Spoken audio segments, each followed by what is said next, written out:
Okay. So let's understand the theoretical part, guys. Identity federation. Federation is also known as synchronization. And we also use federation sometimes to talk about single sign-on also.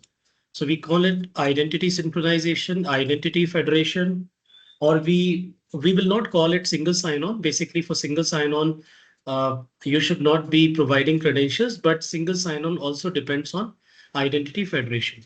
Now, what is the need? What is the need, or why do we need to synchronize identities? That's the question. So why do we need to synchronize identities? First of all, understand a scenario. Let's say a scenario, there is a company with the name ABC Corp. That company has 100,000 employees, right? These are the number of employees in the company. Now this company has enterprise data centers, and all those data centers are on premises. There are multiple data centers which are on premises, hosting 1,000 plus workloads, which includes servers and applications, which are hosted on the servers. Now, they are completely on premises, but then they decide to migrate to cloud. So they hear a lot about cloud, and they want to migrate to the cloud because they also want to take advantage of cloud. They also want to get benefits of cloud. They also want to optimize their overall capex and opex. So they want to migrate to the cloud. So they want cloud adoption. So they migrate. So you can say ABC Corp migrates some of the workloads and application in the Microsoft Azure cloud. They migrate those workloads and applications in the cloud. Now employees need access to cloud hosted workloads and applications. Employees needs access. Now, who these employees are? There are two types of employees. One is the administrator, the IT team admins, or operations admin. That's first set of employee. And second set of employee is consumers of those applications. So these employees basically need access to cloud hosted workloads and applications. When these applications were running on premises, the employees were able to connect to the applications and the method of connectivity to the applications were either there was a URL that they will click on or an icon. So they had an icon for the application, they click on the icon, they connect to it, or they had a URL that they will type and they connect to it. But this was all internal network. Now what is happening, since the workloads and applications are in Microsoft Azure cloud, which is outside, which has a separate network. So their enterprise data center network and Azure cloud network is separate, which means there is a need of granting access to cloud-based or cloud-hosted workloads and applications to these employees. These employees, so that they can manage, IT administrators will manage, monitor, and maintain, optimize, and the consumers will access. They will continue to access the application. For example, there's an application that belongs to HR department, which is now moved into cloud. So all employees which are in HR department, they need access to the application. And then the same application will need to be managed, monitored, maintained, optimized by the IT department, by the IT admins, because they need to manage those applications, right? So that's what they need. So there's a need of granting access to cloud hosted workloads. Now, how do you grant access to an employee? How do you grant access in cloud? Let's say there is a server which is hosting an application, and you need to grant an employee access to that server. You need to grant an employee access to that server. So this employee user account must be present in cloud. Then only you can grant access. So for example, let's say if I navigate to the cloud, this is my cloud subscription. Over here, I have this VM and I want my employee to have access to this VM. Don't just go by the name, just assume that this VM is hosting an application. So I'll click on this VM. And this VM has access control option. I'll click on the access control option to grant somebody access to this VM. And then I will click on add role assignment, which is assign access to this VM, which is hosting the application to an employee, the level of access. For example, if that employee is an admin, obviously that employee would need admin level of access to that VM. So I will go to virtual machine contributor, which is the admin access. So I'll select the role, which is virtual machine contributor. Now I need to select the employee. So I will click on select members. Now this will only show me the employees or members or the users that I have created in cloud. I will not see any of my employee or user from on-premises, from my office. So what I need to do here, if I want to grant access to this virtual machine to my employees, I will need to have their user accounts reflected here so that I can select that employee. For example, Sachin is one of the employee. I will select his name, hit select, and then grant him contributor level of access to the virtual machine so that Sachin can actually do the administration, management, configuration, modification of this virtual machine. But the question is, Sachin's account must be reflected into the Active Directory, into the Entra ID, or into the directory service that Microsoft Azure uses. So for that, what I need, so an account of employees need to be created in cloud directory service, in Azure cloud directory service, and that service is known as Microsoft Entra ID. So you need to create an account. Now, since there was one employee, what you did, you quickly went into Entra ID and you created the account. But over a period of time, almost all employees will need access.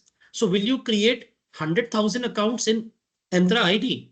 And if you do that, then you will be managing those 100,000 accounts in Entra ID as well as in your on-premises Active Directory. That is going to be a cumbersome activity. And anything which is complicated, cumbersome, has an iota of misconfiguration that leads to vulnerability. Vulnerability leads to security incidents. And security incident leads to loss of revenue, loss of customer trust, penalties, and whatnot. So we want to bridge this gap right on day one. We want to fix this problem from the root. And that is where identity synchronization comes into the picture. So instead of creating 100,000 employees accounts in Azure, which will take a couple of hours to probably a couple of days, I would rather synchronize my identities from my on-premises directory to Microsoft Azure Entra ID, so that all my employees starts to reflect in Entra ID. And once their account starts to reflect in Entra ID, all I need to do is navigate to that resource or application where access needs to be provided, click on IAM, and then just identify the appropriate role, select the employee name, or if you want to provide access to multiple employees, they share common characteristics, which means they all belong to a group or to a business unit, you can have the access provided to that group directly. So that is the purpose of doing identity federation, or that is why this is the need of doing identity federation, so that we can manage the affairs efficiently, transparently, and this is why we need to synchronize identities. So the solution to the entire problem statement is that you will configure. So the solution is configure on-premise identities. Now, why are we using identities word here? Because it includes both human as well as device identities. So configure on-premise identities using Microsoft Entra ID Connect service with Microsoft Entra ID service. Or you can say configure on-premise identities from Microsoft Active Directory service to Microsoft Entra ID service. This is why we need to do the identity synchronization. Is everyone with me on this, or do you still have doubt that why are we doing this exercise? What is the need of it? And why do we need to do it in this training? Or why do we need to learn this aspect? Yeah. Okay, now understand the benefits of this approach. So you understood the approach. Let's look at the benefits.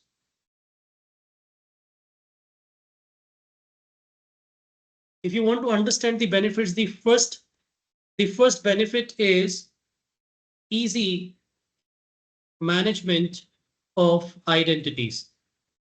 You can easily manage identities. Enhanced security. Why there is an enhanced security?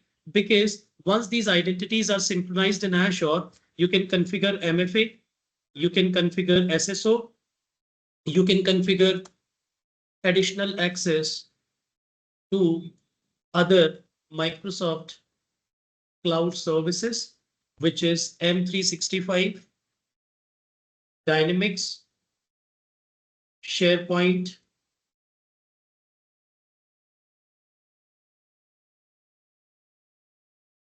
online, etc. So enhanced security. You can easily manage the identities. You can configure the enhanced security, and you will always have single identity source to manage, monitor, maintain, optimize. That's the another benefit. Now, with the same configuration in place, with this configuration in place, we can go ahead and we can use the same configuration and expand it to other cloud also. So for example, let's say you have identities synchronized from on-premises Active Directory to Microsoft Azure. You have achieved this functionality wherein all your employee, all your device identities are synchronized in Microsoft Entra ID service. Over here in this service, all your identities are synchronized. Now, let's say tomorrow you expand your business and ABC Corp expands the ABC Corp expands and migrate additional applications, additional workloads and applications to Amazon Web Services and Google Cloud also. 6 months, 1 year, 3 year down the line, most of the enterprises are going multi-cloud because they want to avoid vendor lock-in. They want to get best of the best services which are available. So they want to go multi-cloud and they are going multi-cloud. So when ABC Corp goes multi-cloud, when they start to migrate some services in AWS cloud, when they migrate some services in Google Cloud, they will also need the same arrangement. So they have migrated the services to AWS and Google Cloud. Once again, now they need all these 10,000 employee identities plus device identities to be configured in AWS and Azure. So need is that ABC Core employees should be able to access workloads and applications hosted in AWS and GCP, Google Cloud. So what are you going to do? The solution, you will follow the same solution, which is you will synchronize on-premise identities using AWS AD connector service to AWS directory service, and you will synchronize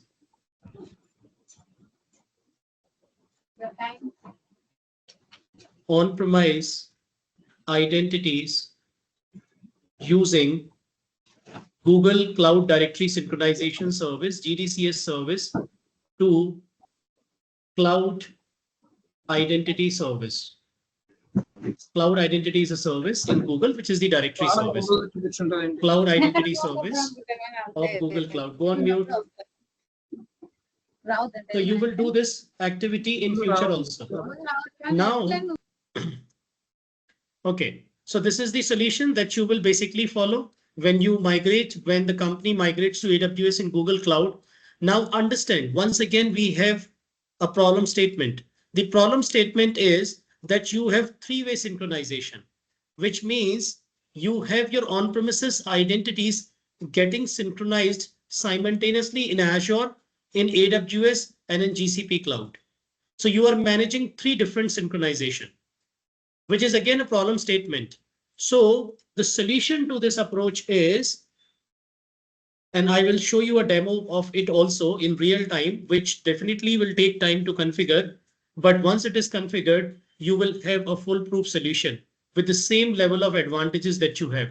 So what you will do, you will configure Microsoft Entra ID as your identity source or source of your identity, and synchronize identities synchronize identities to AWS and GCP.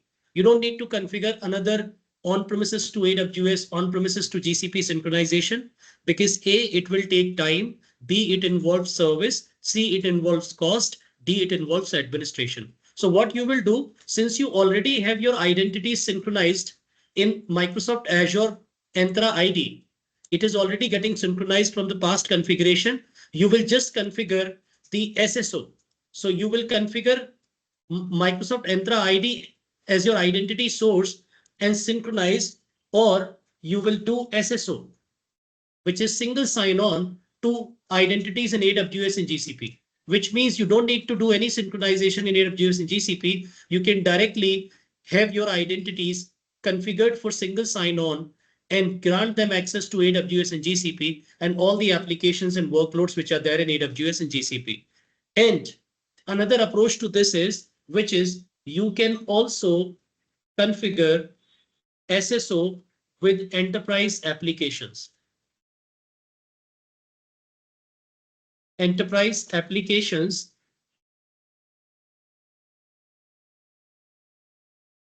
hosted in Azure, AWS, and GCP, as well as outside of public cloud. You can also do that in the long run. And if you want to know the examples, the enterprise applications, the examples could be SAP, it could be Oracle, Hyperion, it could be Magento, or let's say Informatica, Workday, Adobe, anything that comes to your mind, any enterprise application. This is what you can do. So let's summarize once again. This is the entire part. So I'll summarize real quick. So the problem statement was that there was a company with 100,000 employees, which has multiple data centers on premises, which has multiple workloads and applications configured in those data centers. And all the employees had access to those workloads and applications. Since the employees and data centers, they were all on premises, employees were connecting to those applications using local network. After that, the company migrated some workloads and applications into the cloud. And then employee also needed access to them from cloud. That was a challenge. And what company did, they initially created employees accounts in cloud, directly user accounts in cloud. But since the number of employees were so many, and this would involve managing employees account at two places, they decided to look for another strategy. And that another strategy was to configure an automation through which all the on-premises identities will automatically synchronize to cloud identity service. The existing identities as well as new identities that will get created, they will automatically get synchronized. And they got a benefit, which is now they were not managing identities at two places. They were only managing it on premises. And all the security capabilities that cloud offer was available to those identities, which is MFA, SSO, additional access to other Microsoft cloud services. And your identity source was single, which you were managing. So you were only managing identities in on-premises and they were getting synchronized in cloud. Things were running smooth. And later on, the company expanded and they realized the need to consume services from other cloud, or they wanted to go multi-cloud because Azure was unnecessarily increasing the service pricing. Azure data centers or Azure regions were going through a lot of outages, which was impacting their business. And since they were kind of locked in Azure, they wanted a solution. So what they did, they looked beyond Azure and they also migrated some applications in AWS and Google Cloud. And the moment they did that, they came back to square one, wherein how to grant their employees access to AWS and Google Cloud. So there were two options, which is similar to what they were doing in Azure. They can continue with the same practice, which is synchronizing the identities with AWS and synchronizing the identities with Google. But then it would bring the same problem statement of administration, wherein they would be managing three different services, three different synchronization service.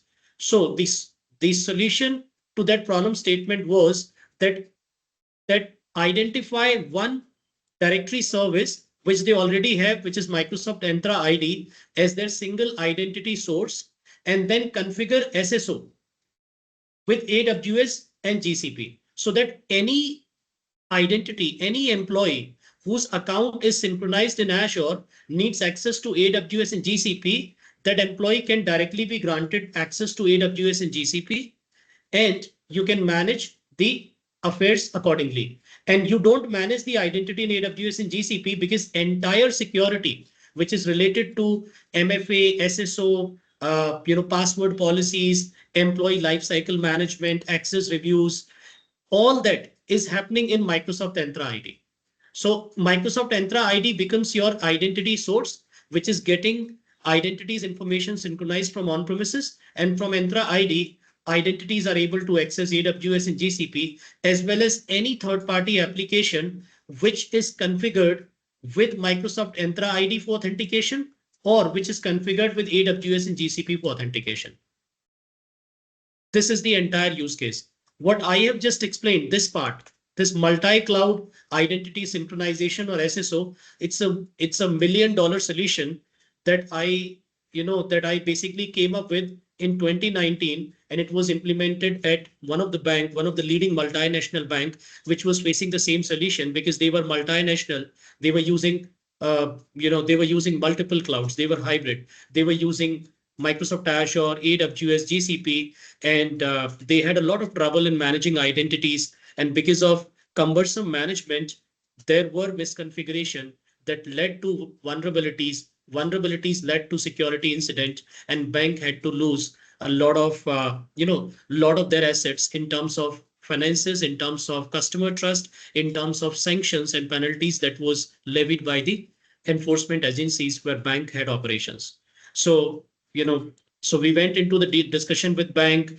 I, along with my team members, along with Microsoft, we identified a solution, we deployed it, which was later on introduced as a official service offering to rest of the customers. So this is what the solution is all about. So I will give you a quick demo of this solution basically, because in order to configure the solution, it will take time. It is a matter of a couple of hours to a couple of days, and it also requires a lot of information from the other clouds. So this solution is already configured as a demo in my account. I will give you a quick demo of this solution. However, the first solution, which is the identity synchronization from on-premises to Azure, is something that you need to do as an assessment as part of this training. And for that, I have already shared the video on my channel, which provides you detailed step-by-step instructions to achieve this activity. And the remaining two videos take this step to the next level, wherein you can see the management and maintenance aspect of it, and additional aspect of managing identities in Microsoft Entra ID. So this is all about the solution. Now let's talk about the implementation aspects at a very high level, implementation steps.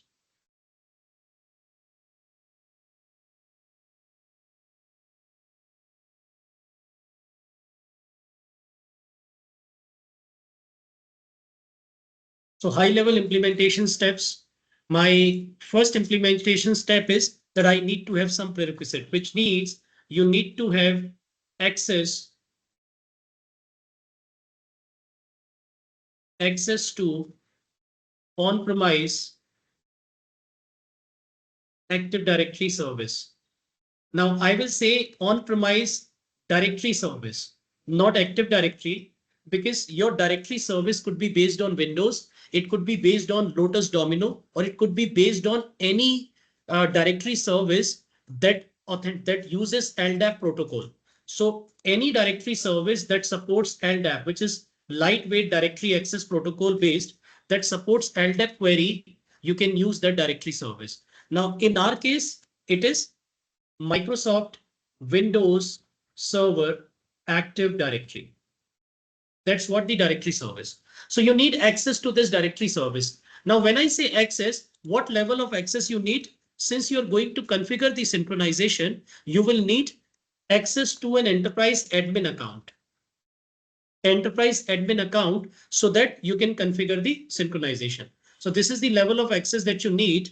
You need an enterprise admin account, or any account that you are using must be a member of enterprise admin group. That's the level of access that you need at on-premises. Then second, you also need access in Azure. So you need access to Microsoft Entra ID service in Azure, because Azure is your destination. Now, what level of access you need in Microsoft Entra ID? You need global admin access. So your user account must have global admin role allocated to it on Microsoft Entra ID, so that it can authenticate to Microsoft Entra ID. And then you need a service that will allow the synchronization, that will act as a bridge, that has the capability to communicate with on-premises directory, search all the identities, and then synchronize it to Microsoft Entra ID. So that service is known as Microsoft Entra ID Connect. And this service used to be known as Azure AD Connect prior, in the past, before Azure Active Directory was renamed as Microsoft Entra ID. So this is the service that you need access. So you basically need to download and install this service. Download, install, and configure the service for synchronization. So these are the three implementation steps, which means you need to get these two accounts. Either you can have your account part of enterprise admin, your account in Azure part of global admin, or if you are doing it as a consultant for a company, whosoever your client is, you just need to share this prerequisite with the client and say, hey, can you get me access to an account which has enterprise admin privileges on on-premises directory and global admin privileges in Microsoft Entra ID. And then I also need a machine on which I will deploy this Microsoft Entra ID Connect service. Now, as per the best practice says that you can deploy this service on a separate machine, or you can host this service in your on-premises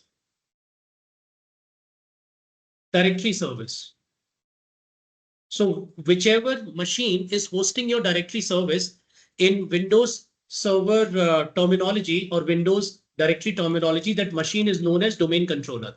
So you just need to download, install, and configure this Microsoft Entra ID Connect service on the domain controller itself, which is hosting the directory service. So you don't need to bother about network configuration, whitelisting, port, and protocol.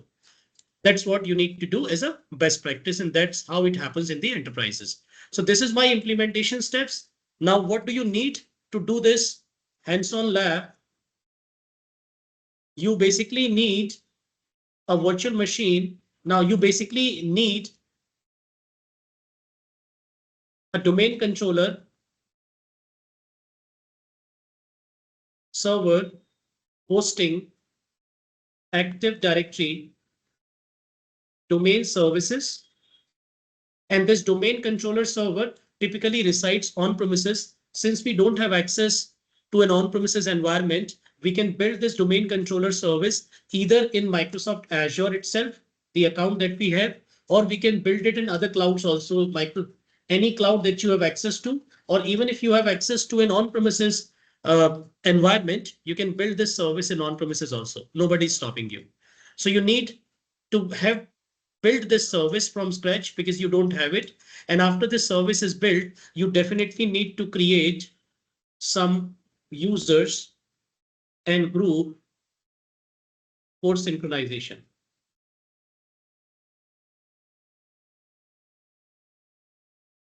So you will create some users and group that you will validate for synchronization. So you will create some users in Active Directory, some groups in Active Directory, and then you will configure the service. Once the service is configured, then you will see those users and group getting reflected in Azure, and that will validate your synchronization part. So that's the second thing that you basically need here. And the third thing, definitely you need access to Microsoft Azure Entra ID with appropriate access, which is global admin, and you will be able to see the synchronization part. After the synchronization completes, you will need to also learn basic management and maintenance activity. Basic management and maintenance activity with respect to synchronization, so that if you work as an AD admin, you will know that what are the typical things that you are supposed to be doing on day-to-day basis when you are managing this service. So we can skip this part because that's not what we are focusing on, but we need to learn the concept and the implementation of it. So concept, I have explained it to you in the last 15-20 minutes to the best of my knowledge, experience, and capability, kept it very simple as if I was explaining it to a layman. Now it is your turn to go ahead and do this hands-on lab.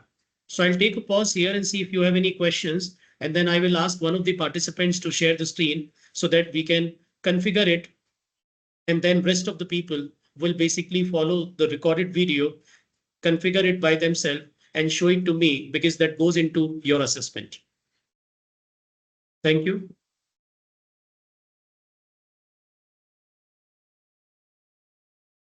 So Raghuveer, thanks for this detailed explanation that clarifies many of our understandings.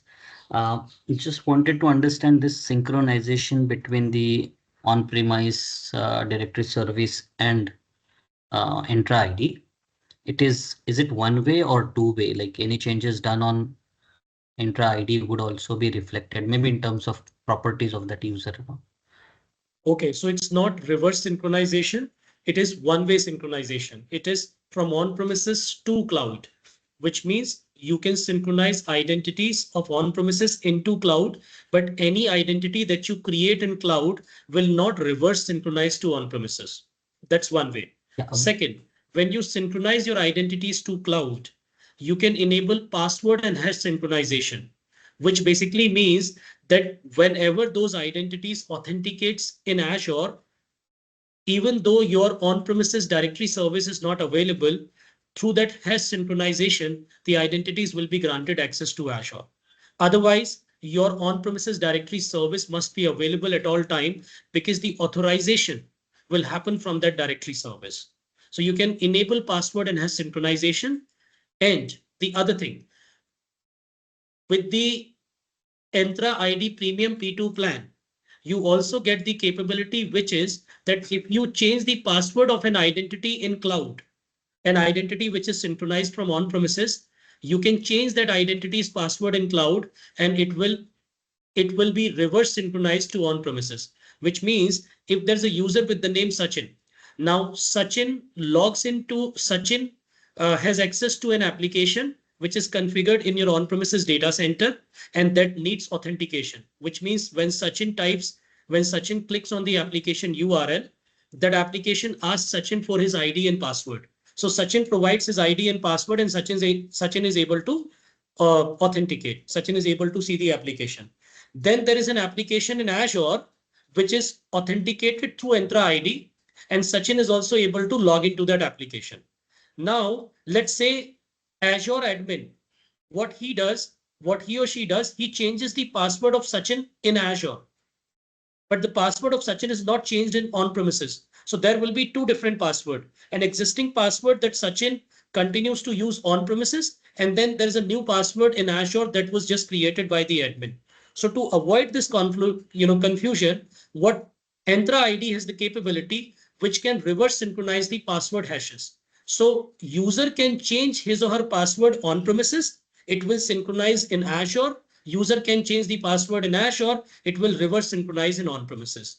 But reverse identity synchronization is not available because if that happens, it will defeat the entire purpose of this service. Then the providers or creators of this service with the objective of moving all the businesses to cloud one fine day will not be able to meet that objective. So they are trying to, they are trying to take you to the cloud, not come out of cloud. That's the purpose.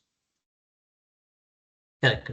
But apart from reverse password synchronization, any other properties like of an synchronized identity, a user who was already there on premise and is synchronized. Now I just want to change his location details or some other information properties that can be synchronized, or that also has to be updated on premise only. Okay, so understand the objective of this service.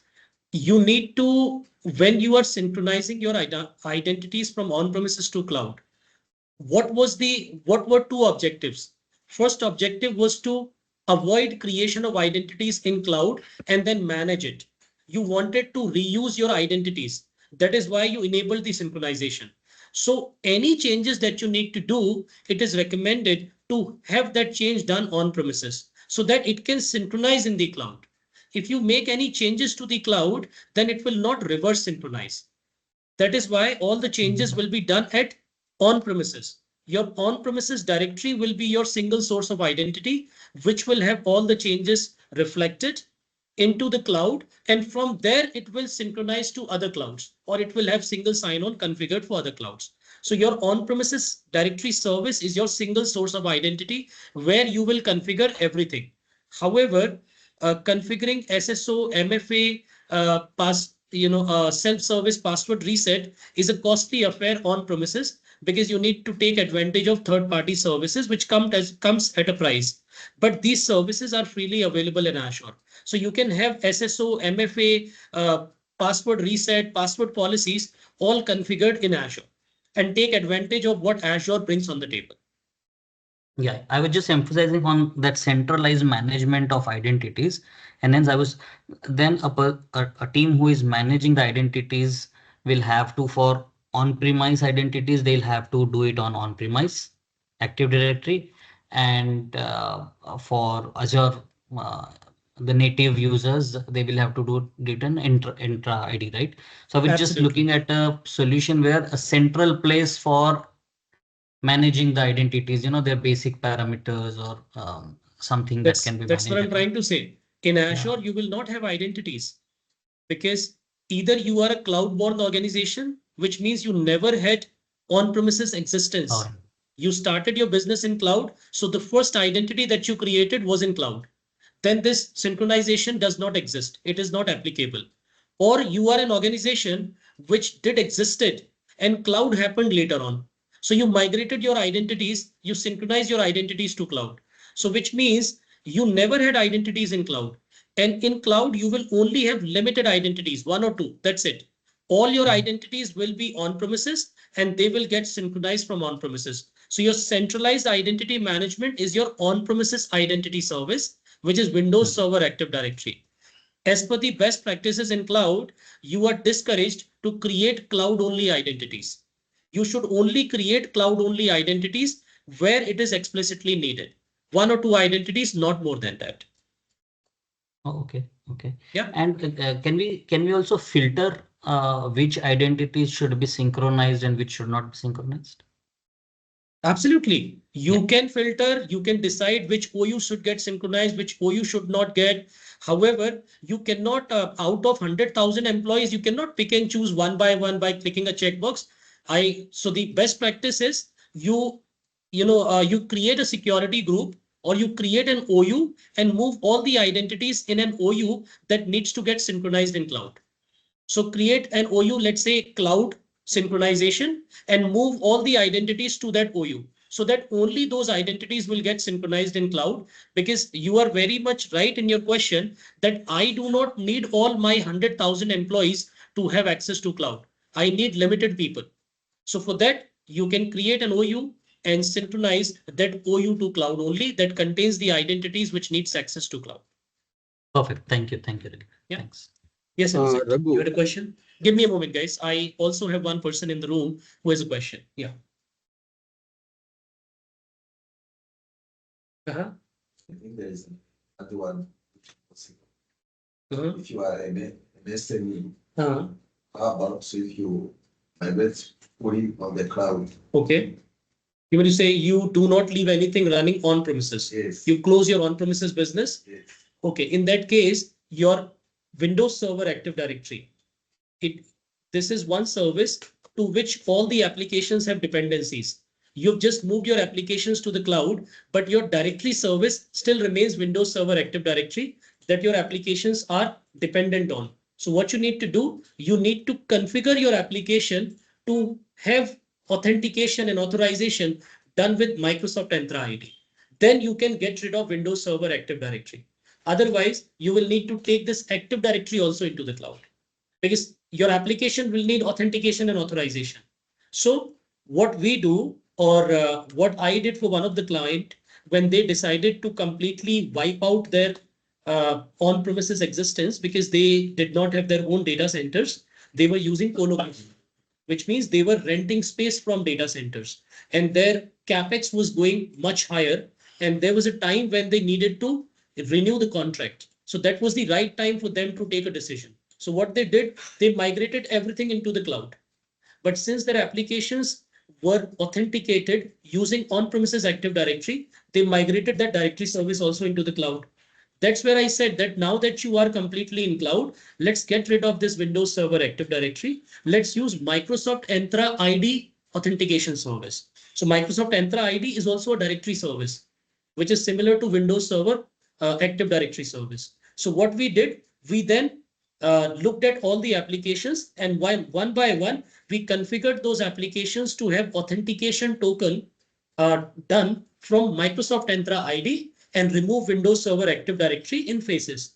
And within a couple of months, we had all the applications moved to Microsoft Entra ID. Then we decommissioned Windows Server Active Directory. So you only take your servers and applications to cloud. Your employee will still remain on premises. They will remain grounded, which means whichever office you have your employee sitting in, you will still need a VPN from that office to your cloud network. So that network configuration will always remain. Only the servers and applications will be wiped out, will be removed or completely migrated to cloud. Make sense? Yeah. Yes. Somebody had a question? Yeah, Raghu, I have a question for the fourth point. As a basic management maintenance activity in AD, usually do the checking the services like net logon, ping, FSMO roles is running or not. Is it the same when it's connected to, is the same maintenance we need to do when it's connected to Azure AD Connect or Entra ID Connect? No, But as a you daily don't need to do maintenance? that. That's where cloud is. Cloud cloud removes complexity, and cloud is more advanced, more efficient than on-premises services are. You're absolutely right. You have some designated employees who are known as Active Directory admin or directory services admin. Those employees are no more needed because now your directory service has moved to cloud, and in cloud it is managed and maintained in the backend by Microsoft. So you don't need to do DC diag, FSMO, Yeah, or syswall or replication. replication. You don't need to do any of it. Okay. Okay, if it is, you need to check the AD health, AD Connect health status, that and all we need to do, or that also AD no need. Connect, AD Connect, you need to check. Obviously, AD Yeah. Connect service is responsible for synchronization. So there, so AD Connect, the system on which AD Connect service is running, which is typically your directory services, you will see an icon for AD Connect. So when you double click on the icon of AD Connect service, it will show you all the configuration options that you can modify. For example, when you initiated the initial synchronization, you only you configured it with all the directories, right? All the OUs. But later on, you realize that you don't need all of them to get synchronized. So you want to rectify it. In that case, you can go to the management, you can click on edit, and you can identify what you want to synchronize. Or let's say you started with 20 users in one OU. Now you have some additional users and you don't want to move them in the same OU. So you want to add another OU for synchronization. You can go to AD Connect. AD Connect Health, you don't need to manage from AD Connect service. AD Connect Health, you can manage basically from from Azure portal itself. Yeah, Azure Entra ID portal portal. has a view wherein you can manage the AD Connect service. So majority of the activities which are there, you can directly manage it from portal. You don't need to log into that machine physically. You can directly manage it from portal. And the second thing is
Hello, Raghuveer.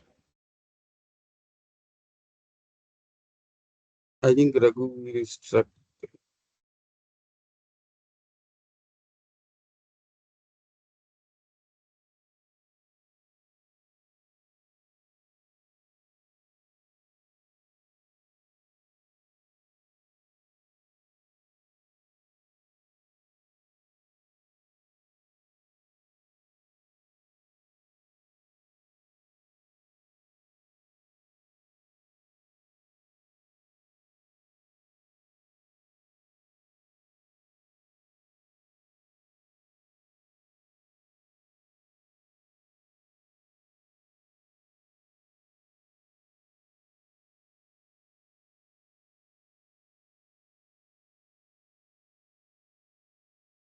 Okay, I got disconnected for a moment. Am I audible?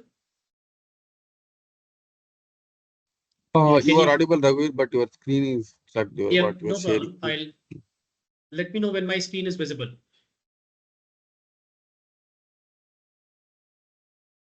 Is my screen visible now? No, no, Raghu.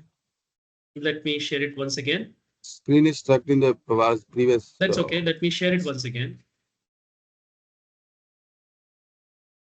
Is it visible now? No. Not yet.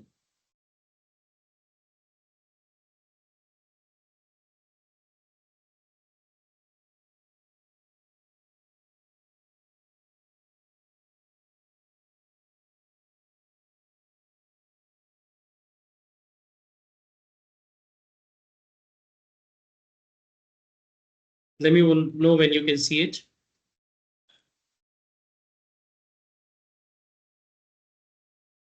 Is it visible now? Yes, it Yes, is. Raghu.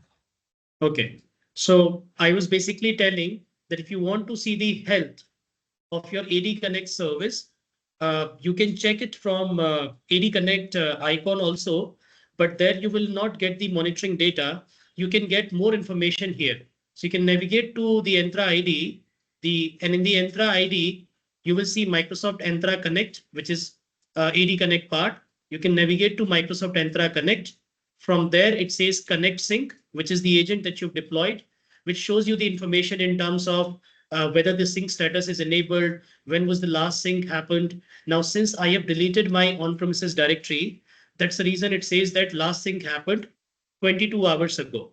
However, the average time frame is 15 minutes. Every 15 minutes, it synchronizes. So if you make any changes to on-premises directory in terms of identities, in terms of anything that is getting synchronized, every 15 minutes, it will synchronize it. Password has sync is enabled, you can see here. And if you want to see the monitoring data, you can click on at the bottom that says Health and Analytics, Entra Health Connect. And here you can see the sync errors. Anything related to sync, which is duplicate attributes, data mismatch, data validation failure, all that you will find here. So you really don't need to do anything on the on-premises server where the AD Connect or Entra ID Connect service is running. Everything you can manage from the portal. I hope that answers your question. Yeah. Thank you. Great. All right. So this was all about Microsoft Entra ID Connect or identity synchronization. If you have any specific question with respect to the challenge that you faced while trying to do this assessment, do this assignment, you can present your screen and I can see and I can help you with that. But I want each one of you to do it because I need to make a record and you need to show it tomorrow itself because I would need to send your progress data to to your L&D team. Raghu, shall I share my screen to show the issue that I'm facing with domain registration? Sure, please do that. I'll stop sharing. You can share your screen.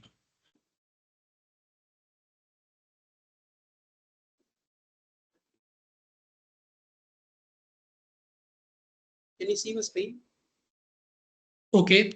Why are you doing this domain registration first of all?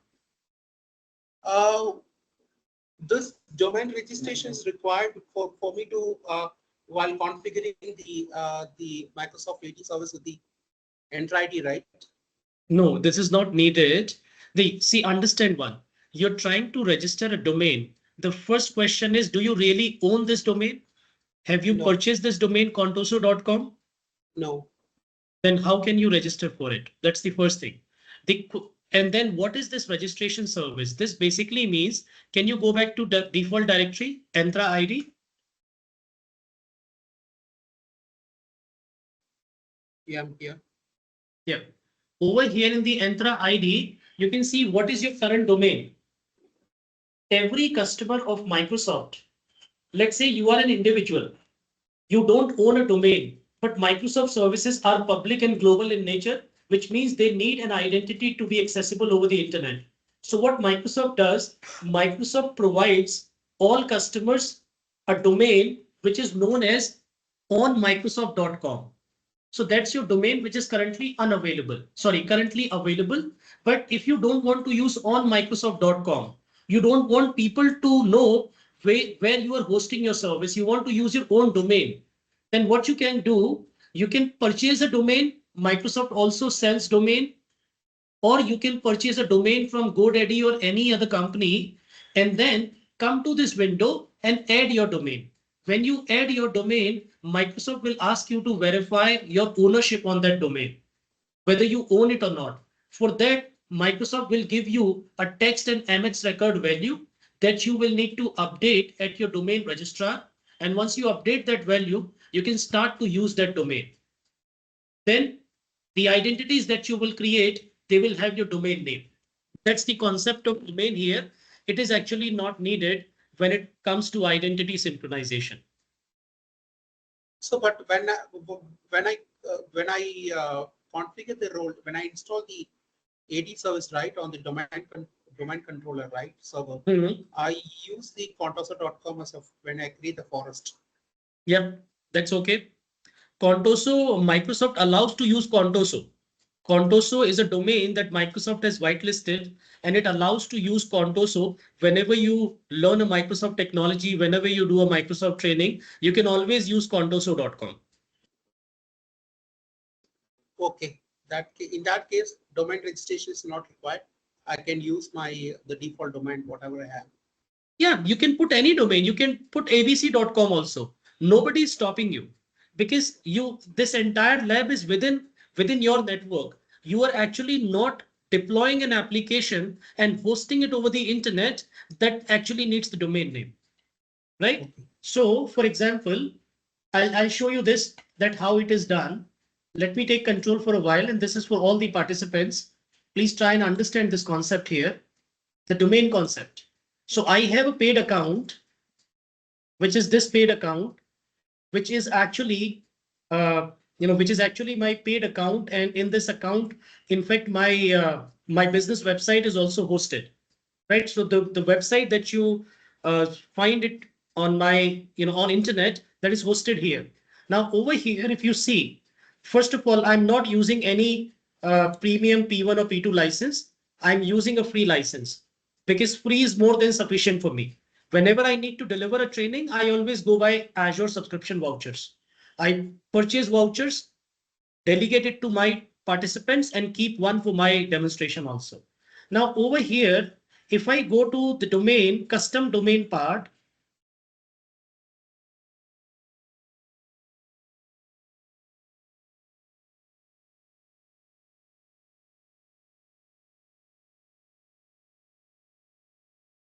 the custom domain name, you can see that I have 3 domains which are verified.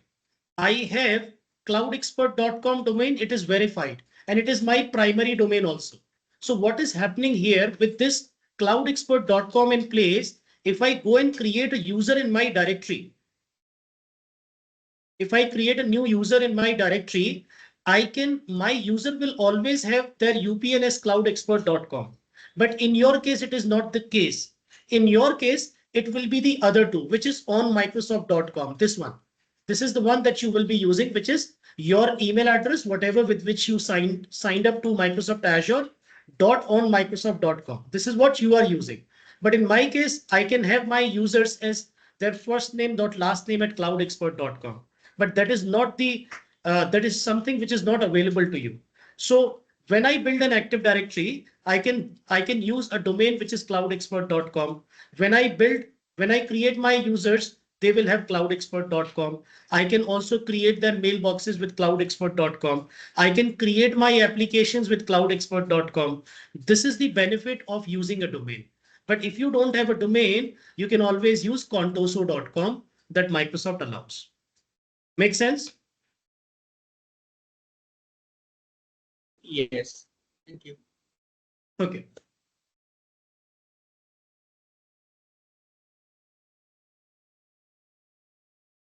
I'm switching back to my subscription pass where I have similar configuration as yours.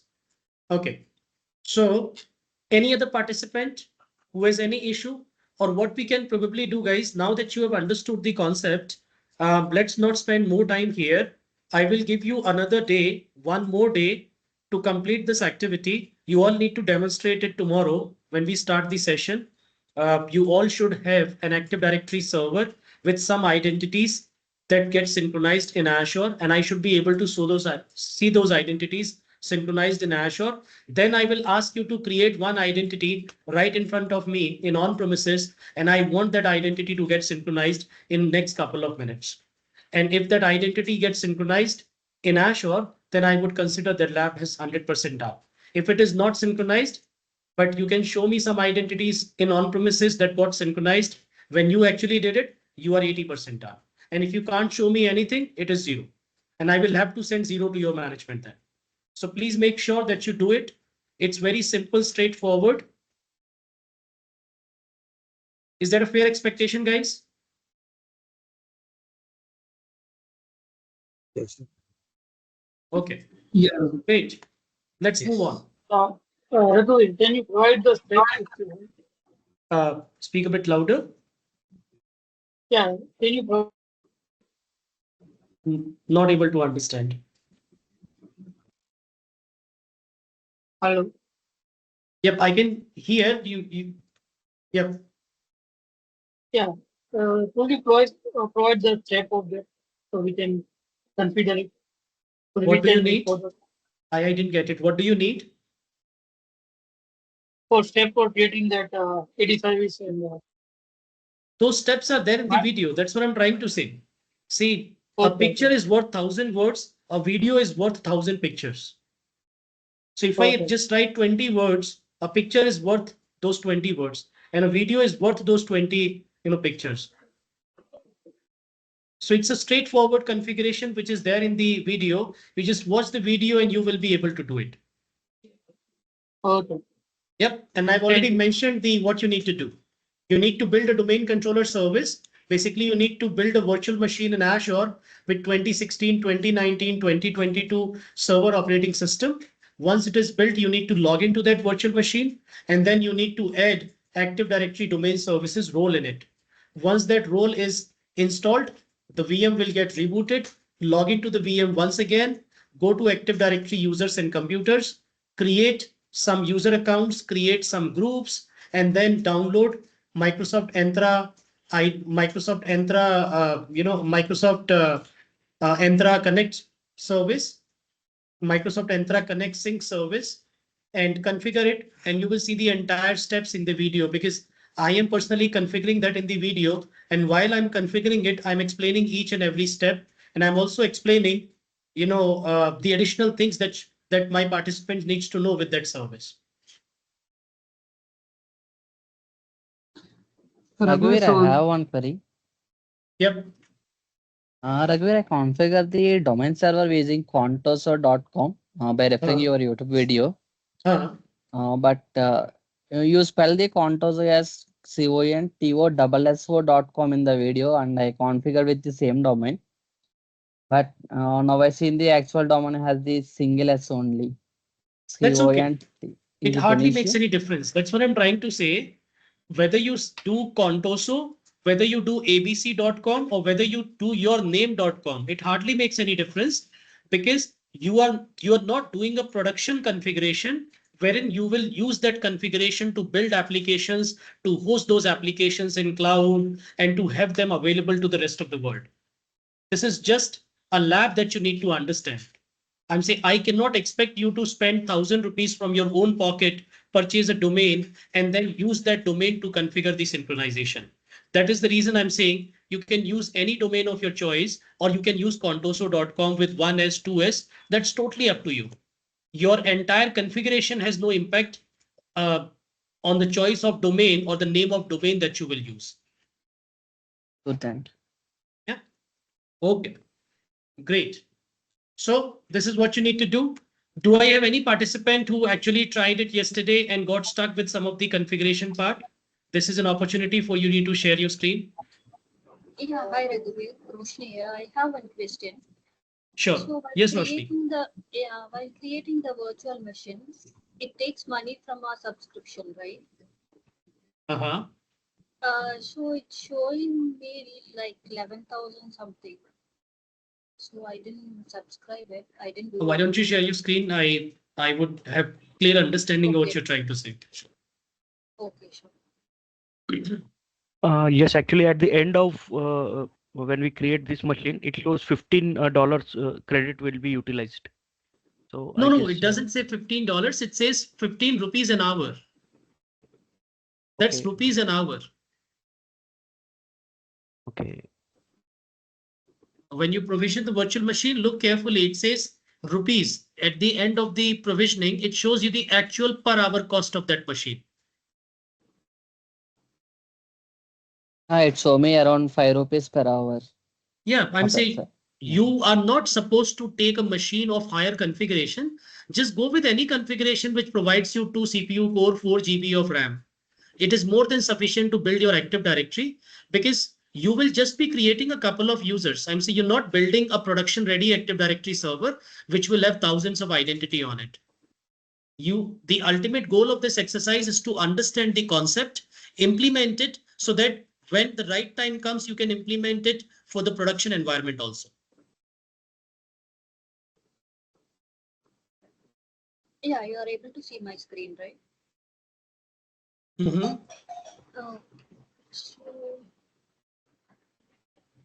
see, this is what I was talking about. Yeah, so what it says, you understand, it says 11,417 rupees per month.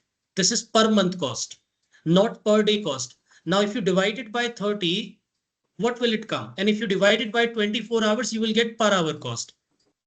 As I said, you've got $100 in your account that is valid for 30 days. By the end of this training, you would not even be able to spend $20, $30. So don't worry about this. You just go and provision the virtual machine. Okay, However, it's fine, right? Okay.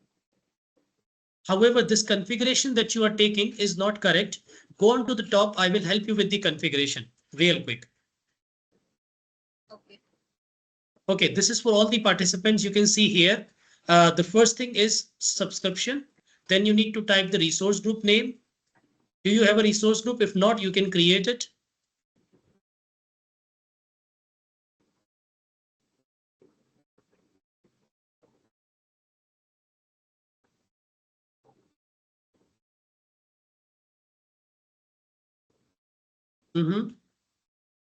Okay, no worries. So guys, what I'll do, I'll show you how to provision a VM so that at least you will know how to provision a VM and then you can do rest of the part. Is that okay? Yes. Yes. Okay. I'll take the control now, Roshni, and you can follow me. I'll show you how to provision a VM in Azure. Okay, sure. So in order to provision a VM, you also need a network. Network is also needed. And since you all will be doing a labs on other Microsoft services, let us all build the basic infrastructure in our Azure subscription. So let's build the basic infrastructure. All of you.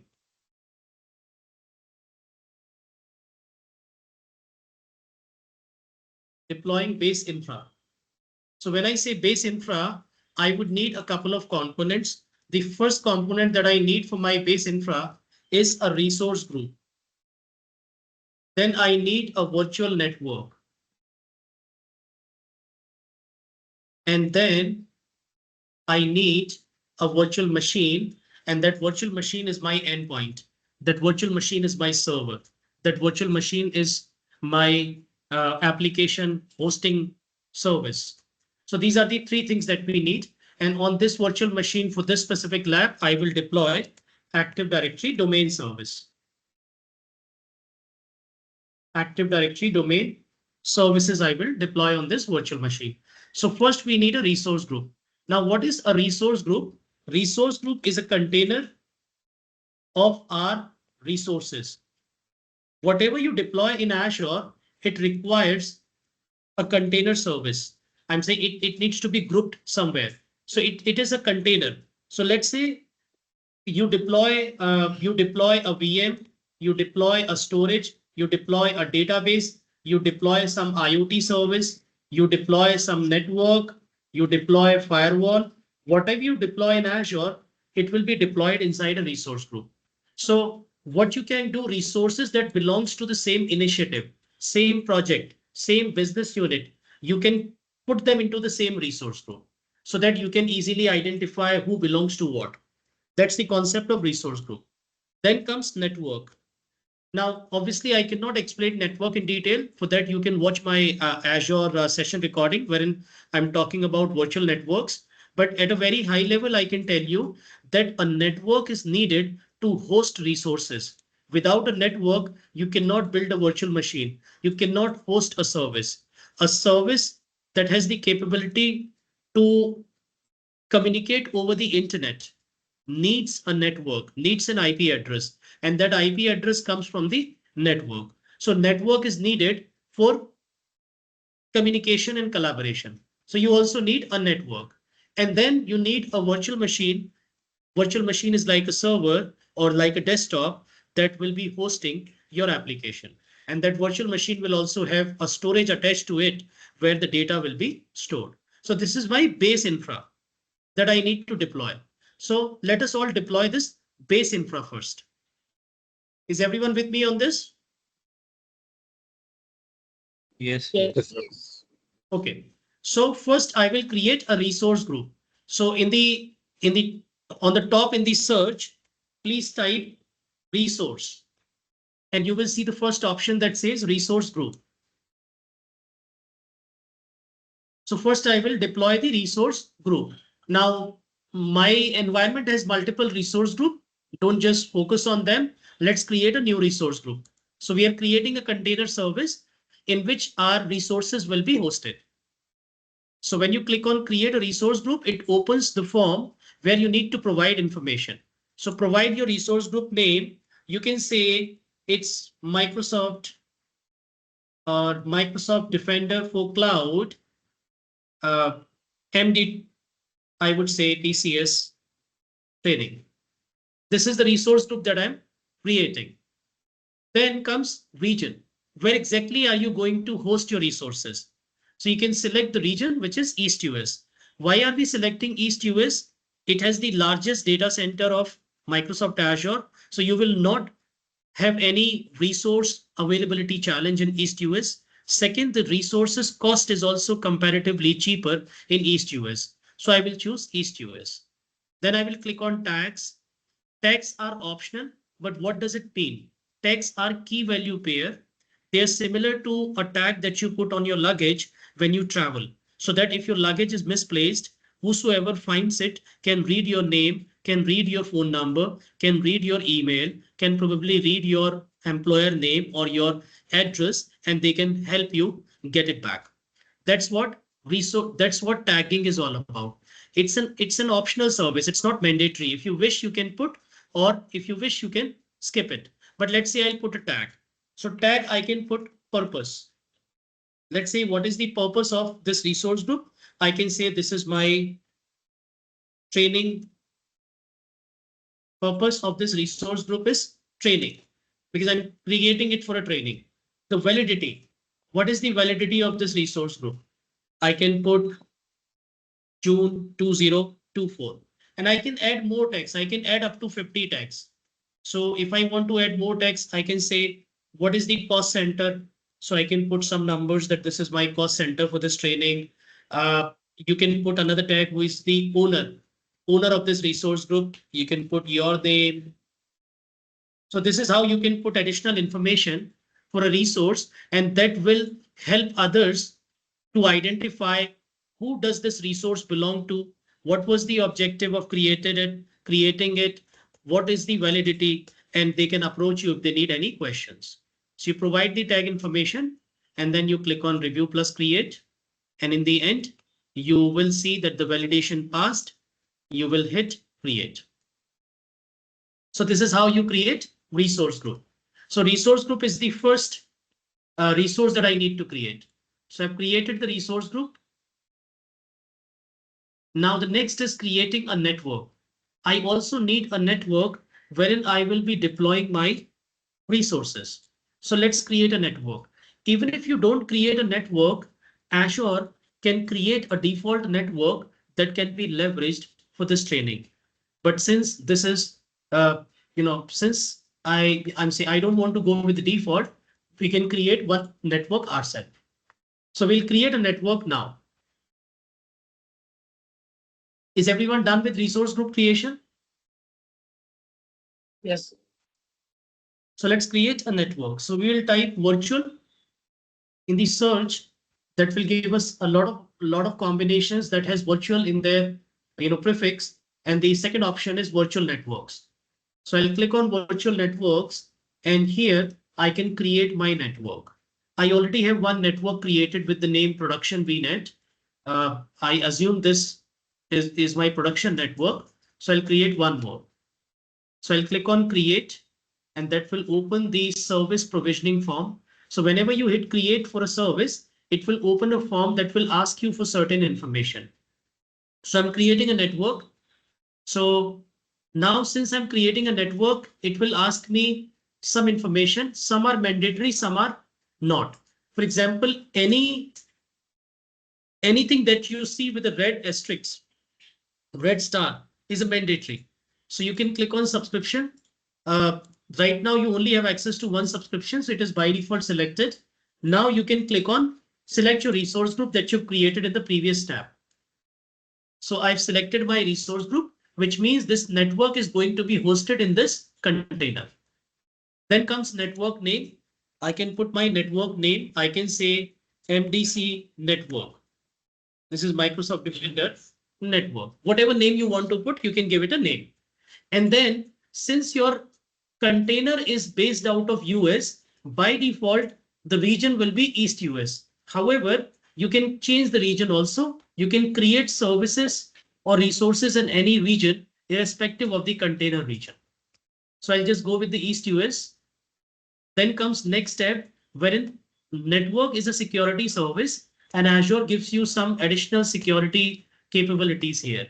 So I will not choose any of them because they are very expensive and they are outside the purview of this training also. So just click on next. Don't select any of the boxes. Otherwise, you will lose your $100 very quickly. Then comes IP address. So what Azure is doing, Azure is already suggesting me a network address space with a default subnet in it. Since you have not gone through the networking video, I will not spend much time here and I will just go with the default configuration.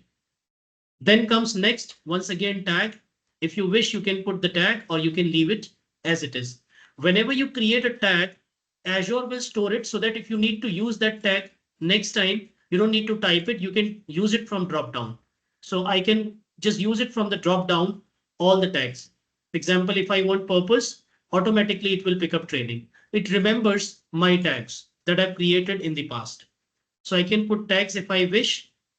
Then in the end, I will hit review plus create. It will quickly verify the configuration that I have provided, and accordingly, it will it will say that the validation passed, and I will hit create. So this is how you build a network in Azure.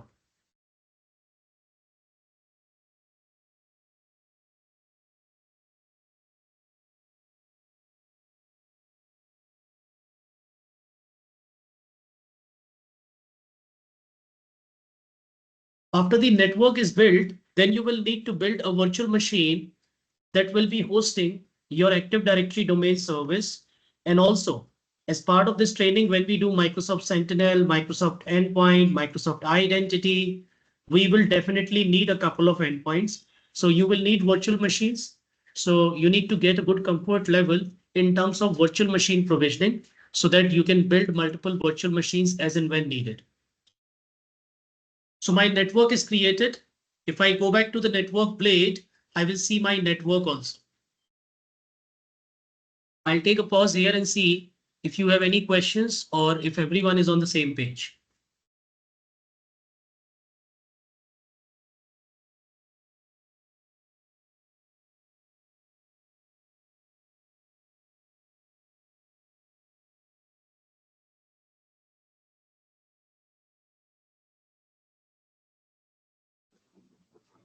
Still says deployment in progress. That's okay. Any service that you provision, sometimes it takes a couple of minutes to get provisioned.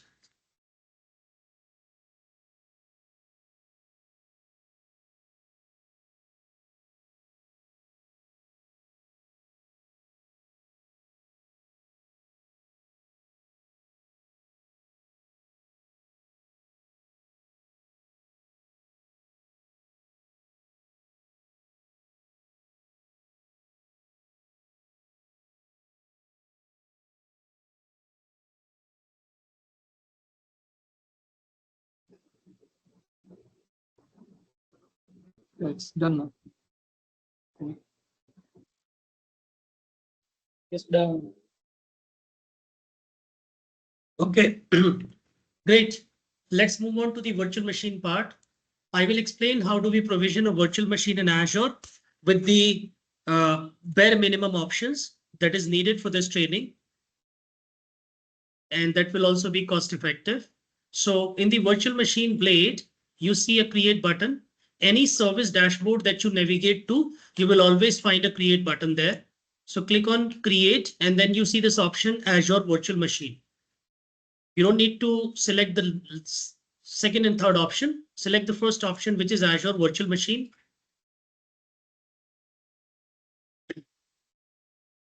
And over here, you see multiple tabs here. See, virtual machine requires multiple configuration. So I will talk about the bare minimum that you need to do for this training as well as for optimizing the cost. Let me know when everyone is on this page.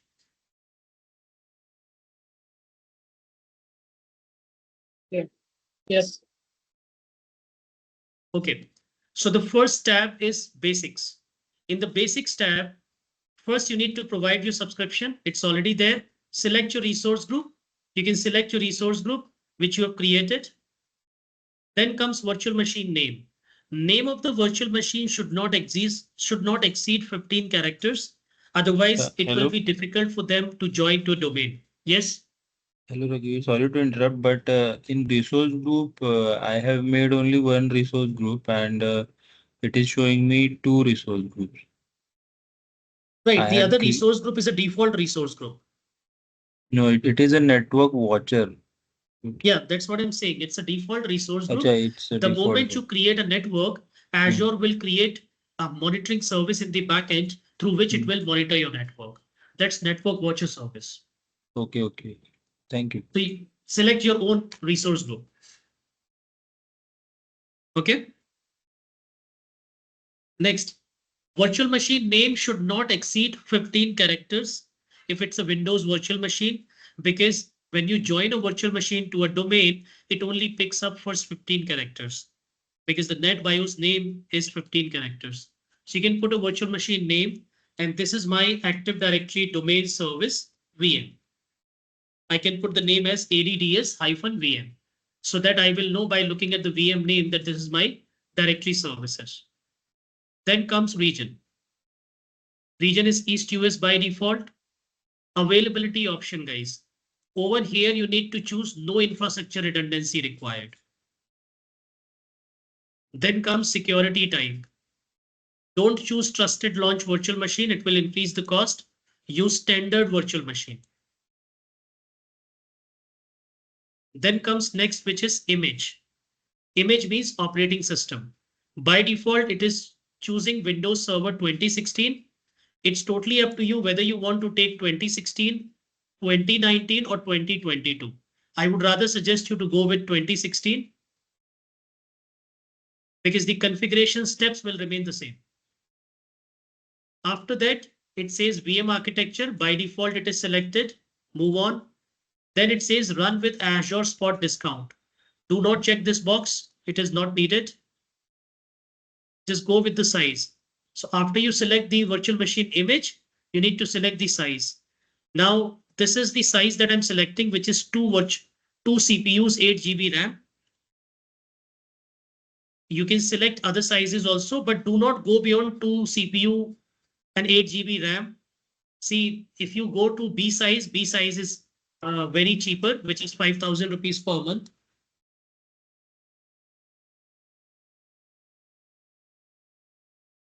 So select this size, any size that has 2 CPU core 8 GB RAM, just select. And then you need to provide the username and password.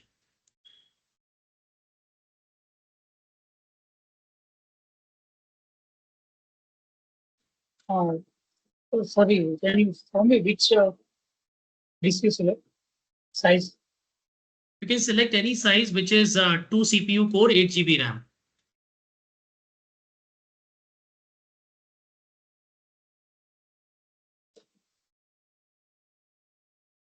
Is it available? Okay.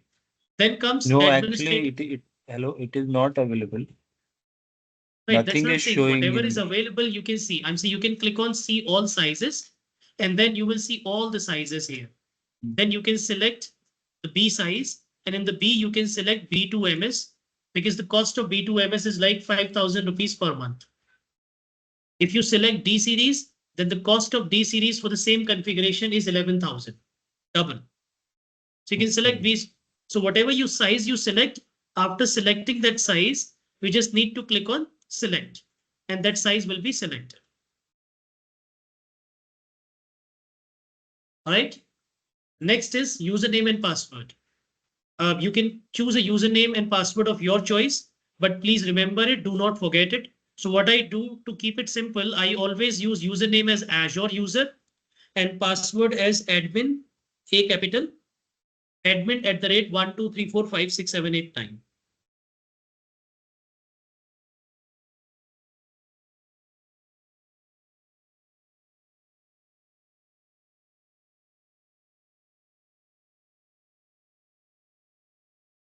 So I've selected username and password. After that, inbound port rules, leave it as it is. No changes. Licensing, don't check the box that you have a license. You actually don't have a license, so don't check it. So we are done with the first tab, which is basic tab, wherein we have selected all the options. I'll take a pause to make sure that you all are on the same page so that we can move on to the next tab, which is disk. No, shall I share my screen? Hello? Hello, Raghuveer. Yes. Shall I share my screen? I'm facing some issue. Yeah, please do that. So, in select a size, I selected that B1, okay, where the cost was minimum. Okay, go back to the create a virtual machine page. How come you come on this page?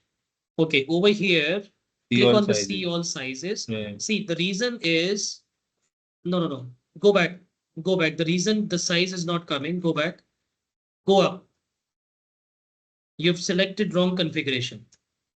You've selected West India, Asia Pacific. In Asia Pacific, there is no size available. That's the reason I said that use East US. You will never get challenged in respect of capacity. Only East US is available. Okay. East US, okay. Any of them or East US only? East US. Okay. Now select availability options as no. No infrastructure redundancy required. Then in the image, 2016 is selected, which is okay. Next. Size. Now click on see all sizes. Now you will be able to see the size. Select the B series. B2MS. Yep. Oh, don't go right.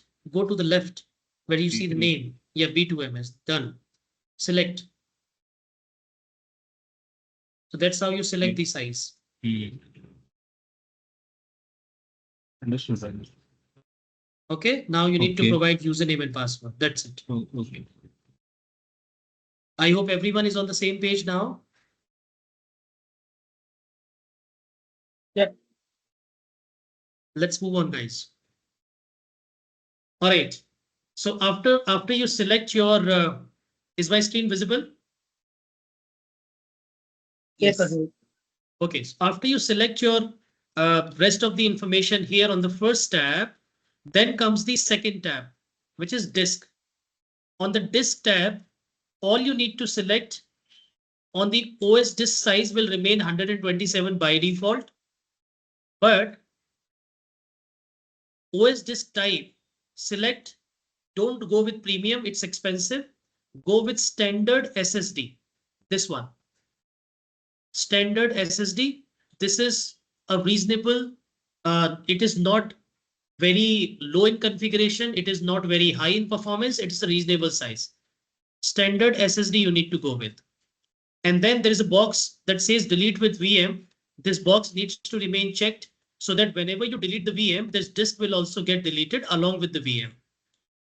That's it. On the second tab, you only need to select from the drop down standard SSD and ensure that delete with VM checkbox is checked. Nothing else you need to select here.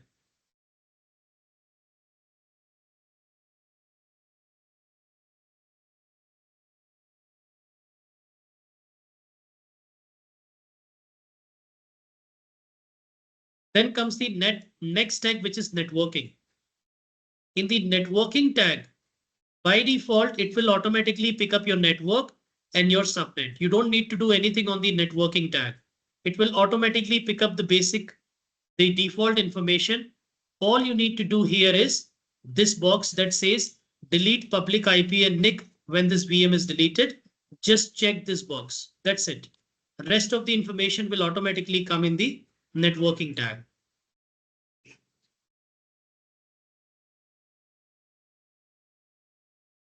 Then comes the next tag, which is management. On the management tag, you don't need to do anything. Now, I was talking about using Microsoft Entra ID for authentication. That option is here. Give me a moment, guys.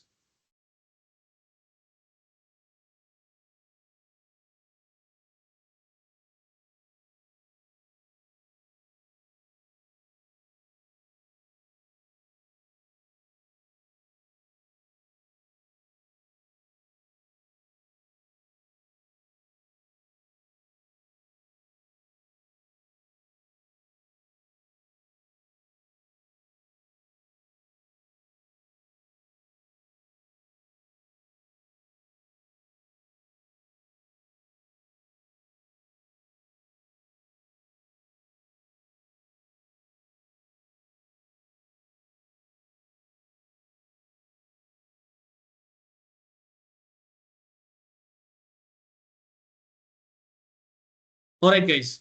So this is where you see Microsoft Entra ID, login with Microsoft Entra ID. So imagine that you don't have on-premises presence at all. You're a cloud-born organization, but you still want an authentication service. So this is where you can use authentication service. But we have intentionally taken an image that doesn't support it to reduce the cost. So on the management tab, you don't need to do anything. Just go with the default option. On the monitoring tab, yes.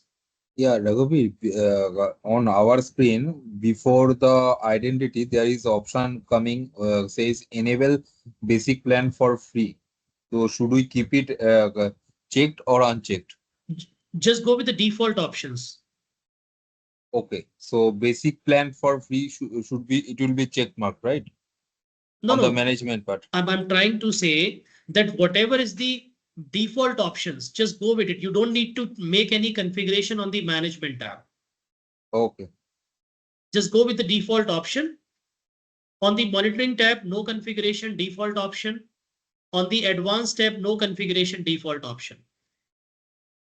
So what are you providing? On the basics tab, you're providing information. On the disk tab, you are selecting SSD. On the networking tab, by default, everything is coming. You're just checking this box, which is delete public IP and NIC when the VM is deleted. And then management tab, monitoring tab, advanced tab, tags, no information.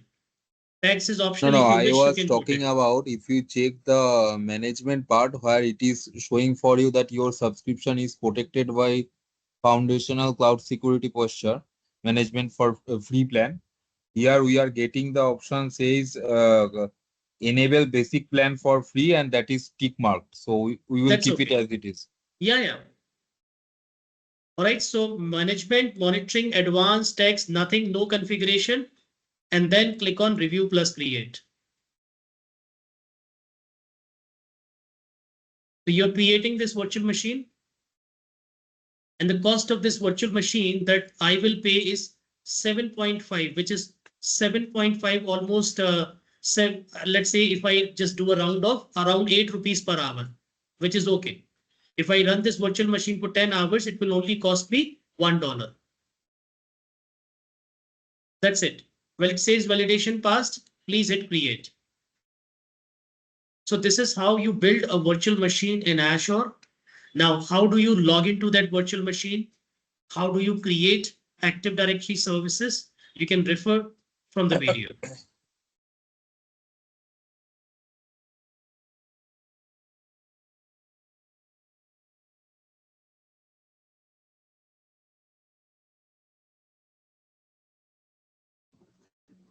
So Raghunath, this all is covered, everything is covered just in part one only, right?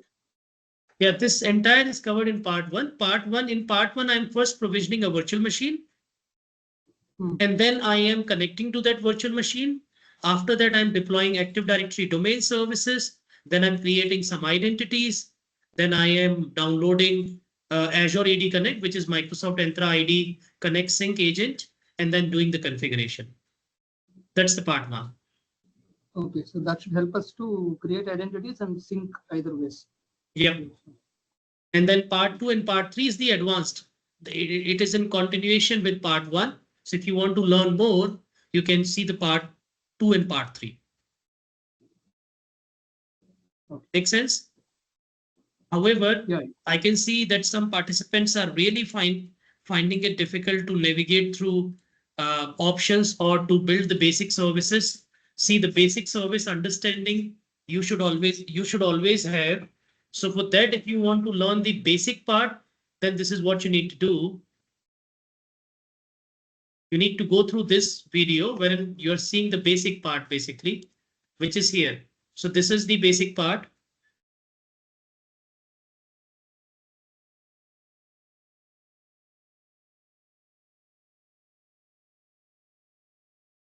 All right. So we over here.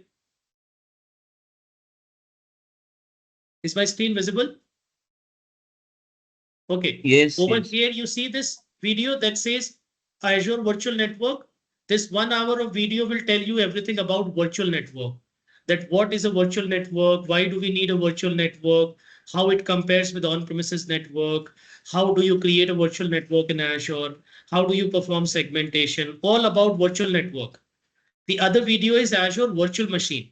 If you are finding it difficult to to follow my instructions while provisioning the virtual machine, I would highly recommend you to watch this video of 30 minutes wherein you will learn how to provision a virtual machine in Azure. And so these are the fundamentals. I would say understand the sequence of these videos. I have created these videos. I put them into an order that you will need to follow to learn it. There is an order that you need to understand here. So it starts with fundamentals, then virtual network, then machine, then Bastion host service, then some networking concepts. After that, I'm talking about storage. Then Entra ID part comes. But since my training, I'm saying the current training is not focusing on Azure fundamentals, it is more of a Microsoft security training. That's the reason I skipped all of it. And I'm directly talking about Entra ID. But it doesn't mean that you can also skip. No, I expect you to have basic knowledge of these topics. Then only you would understand it. And if you remember, when I sent you in fact, when I sent the meeting invite, I put that information in the meeting invite also.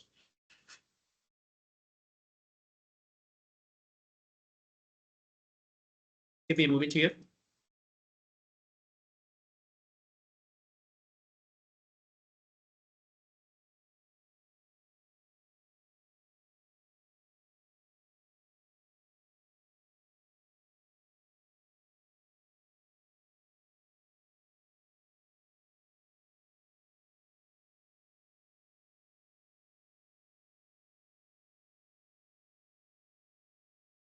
Just give me 1 minute, guys. Microsoft Teams is really behaving a bit strange today.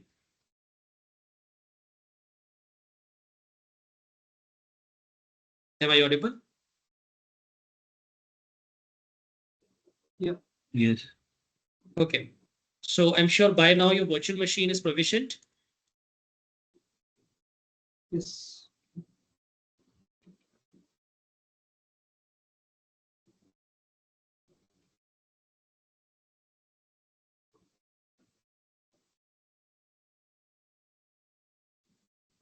Okay, so let's go ahead and connect to your virtual machine if it is provisioned.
All right, am I audible? Yes, sir. Okay. Yes. If your virtual machine is provisioned, now you need to connect to this virtual machine. And in order to connect to this virtual machine, you see a connect button that you can click on and connect to the virtual machine. And rest of the activities, you can just watch from the video. I'm saying I don't want to complete that part, otherwise we will not be able to complete the PIM part. That is primarily the focus. So we'll take a break for 15 minutes and then we will move on to the PIM part. And this virtual machine, after you are done with your activity, you need to shut down this virtual machine. Do not delete it because when we do Microsoft Defender for identity, we need a domain controller service. Then I will show you how Microsoft Defender for identity can protect your identities. So anything that you will provision in this lab today, you just need to keep it shut down unless it is needed again, but do not delete any service because we will provision services slowly, gradually, as and when we cover security services of Microsoft. Are you with me on this? Yeah, Yes, Raghuveer, sir. so Yes. you're expecting us to do not do it now, is it? No, This don't do it now. I'm saying we want to focus on PIM. We started with PIM yesterday. We did not complete it. So we will probably move on to the PIM part, complete that topic, and then do the topic that we need to do today. This part you can continue now. The only reason I helped you provision the virtual machine because I could see that some participants were not even able to provision the virtual machine. Forget about Active Directory part. That's the reason. Okay. And for PIM part, this virtual machine will also help you. In the PIM part, we will also do the same activity, which is you will, you will have a ticket wherein you will attach a disk to a VM. That's a ticket, and you will do it through the PIM part. So we needed a virtual machine for PIM. That's the reason we provisioned this virtual machine. Okay. Yeah. So Raghuveer, for this 15 minutes also, we can stop the VM, right? And then start it later. That is also. That's fine, but Yeah, I was just checking. how much are you going to save then? And I was just checking, like that option is still there, right? Yeah, absolutely. I'm saying, see, it's very quick. Stopping a VM will take another 15 seconds. Starting it takes another 15 seconds. And Cost of 15 minutes is like, see, the cost of 1 hour was 8 rupees. So in 15 rupees, in 15 minutes, you will save 2 rupees per sure. I appreciate your concern, but it could be a bit substantial also at the same time. Sure. Yeah. See, Thank you. Yeah. what is the point of losing those $100 at the end of 30 days? You will feel bad. So let's spend some money. Okay. Correct. Yeah. Thank you. Yeah. It's, Okay. sorry, Raghu, this I want to connect to this VM Can't through RDP. understand anything. Can't understand anything. Repeat it. Can others figure out what he's trying to say? I'm unable to connect to this machine through this new VM through RDP. You are not able to connect? Yeah. Okay, no worries. Let's just keep it there. We'll take a break, then we will start. Okay. We'll start the session at 4:15, then I'll tell you how to connect.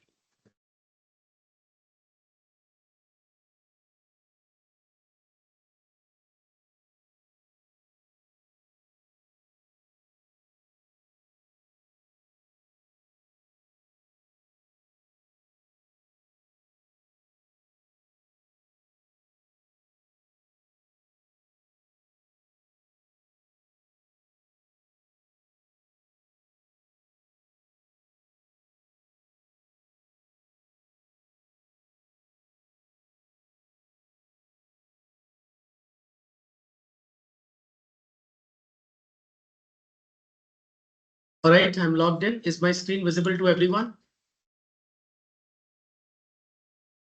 Yes, Raghu. Yes. Okay, so I've got this VM up and running. I can click on the VM name. That will take me to the VM dashboard where I see properties of this VM. And then I see this option connect. So I can hit connect, and the first option I will choose, which is connect. And then I can download its RDP file. That's one way of doing it. Or the second way is I'll just copy the public IP of this VM, open remote desktop service on my laptop, which is remote desktop connection, and paste the public IP here. Then I'll hit connect, and I should be able to connect to the VM. I'm getting the connection prompt. Now here I'll go to more choices, use a different account, and type the login credentials for my VM, the one that I created at the time of provisioning the VM.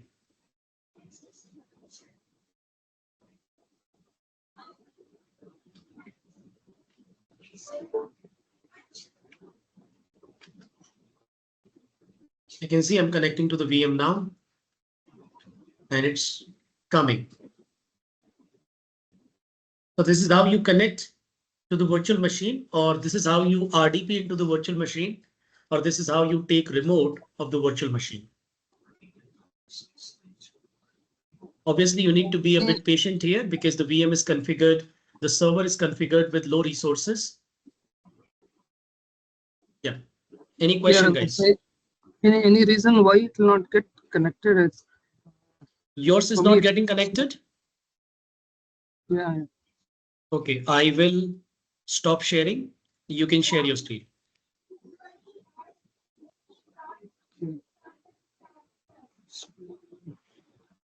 You can share your screen. I have stopped. Yeah. So that's click on. Okay. Show me the portal. I want to validate that the email address is correct.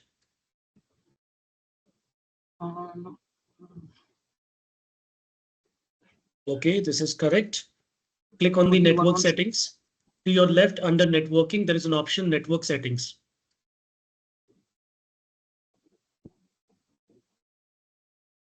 Scroll it down.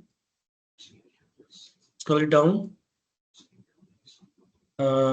It should be, you should be able to connect.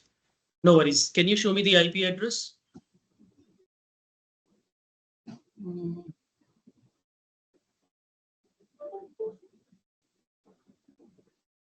It is 40. 117.37.207. Okay, so I'm able to see the connection prompt, which means it is your laptop wherein you're not able to connect. Okay. This is your laptop. Yeah, C scale or something stopping this. Yep. So go to Try it. and so you can stop Zscaler. Then you should be able to connect to your VMs. No, I cannot turn it off. Okay. Don't use your office network. Use your own network. Then you should be able to connect. Use your No, own this mobile is something hotspot. by default it gets connected. I am in my hotspot. You're currently using hotspot or office lab network. No, I am at home using my broadband. So, but So then this is something that Zscaler is not allowing you to connect right to that public IP. correct. Yeah. In that case, you can connect to the jump host. But I'm saying, have you ever tried to connect to jump host? Because the jump host will also follow the same process. No, everything else worked for me earlier. No, so what is not working, I'll tell you. What is not working right now is outbound to internet on port 3389 is getting blocked from this laptop. Right. Now, I'm asking, did you ever try to connect to jump host? Because jump host also has the same behavior. No, I didn't try. You didn't try, which means you're not able to take remote of your virtual machines from this laptop. And if that is the case, how will you do rest of the training? Because in the rest of the training, you will be configuring services in cloud, and then you will be validating those services on virtual machines itself. When you need to onboard your devices, endpoints into cloud in Defender services, how will you do that? So definitely you need to have access to take remote of your virtual machines. So you may want to use your personal laptop for this training then. Okay. Becomes difficult to manage both calls, turning on two machines. Yeah, I'm saying I wish I could help you, but this is what it is. If there are restrictions in your network, you will need to figure out a way. Because I'm able to connect to that VM, you're not, it is because of Zscaler.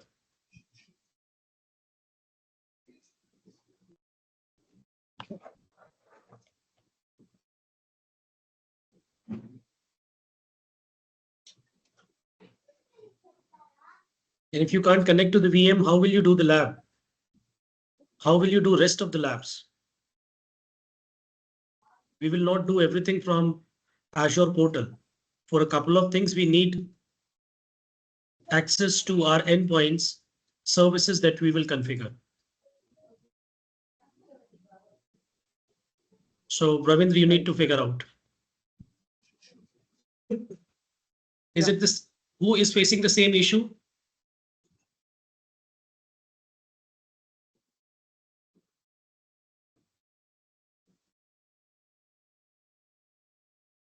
Is it only happening with Ravindra?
All right, guys. So are you able to connect your VMs?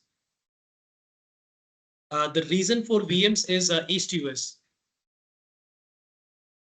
So all the VMs that you provision or all the services that you provision, make sure that you provision them in the East US. Because in East US, you will not get any resource crunch. If you go anywhere above and beyond, you will see a lot of challenges. Yes, Raghuveer. Then obviously we have to stick with this. If we change Yeah. some region, then might not work. That's the reason I was asking. Yeah, just go to East, just provision everything in East US. Rahul, Okay. how about the time zone? It should be EST, right? Since you provision East US is EST, right? Okay. Azure by default takes the time zone wheresoever that resource is provisioned. It always takes the local time zone of that resource. Got it. Availability zone you don't need to take. You just need to take no infrastructure redundancy required. Okay, so for standard, I mean for security type also it's standard only, right? Standard, yep, absolutely. Okay, okay, fine. And image we can take Ubuntu by default, which is there. Ubuntu, if you have good experience of Linux, you can go for Ubuntu, but okay, you need to go with Windows for identity federation part because you don't deploy Active Directory on Ubuntu. Okay, which one? Windows 10 Pro or Windows? Which one we have to? 2016. Okay. Okay. All right, guys. Now I don't want to wait more. I'm saying we are already lagging behind. So I'll start with the PIM part. Let's look at the PIM part. Let's understand and let's do it together.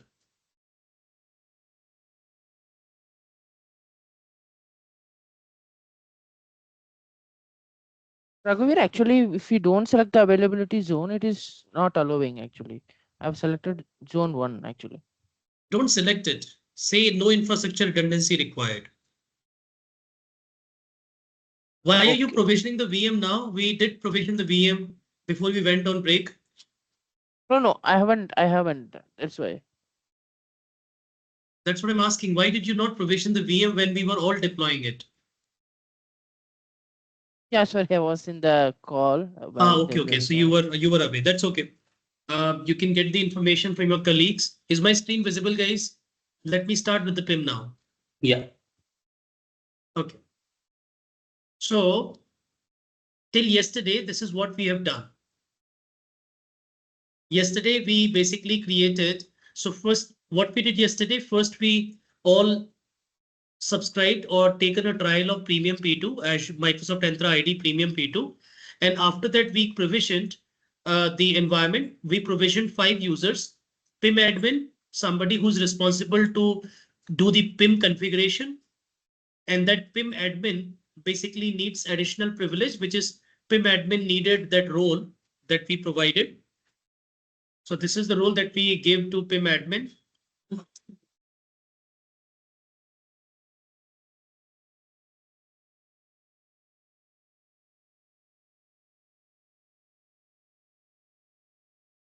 Hope my screen is visible.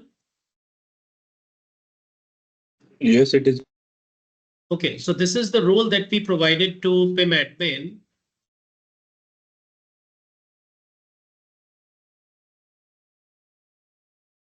So the role that we provided to PIM admin was privileged or privileged role administrator. This is the role that we provided to PIM admin. And then we also provisioned additional users, which is PIM approver. There was no need to provide any role.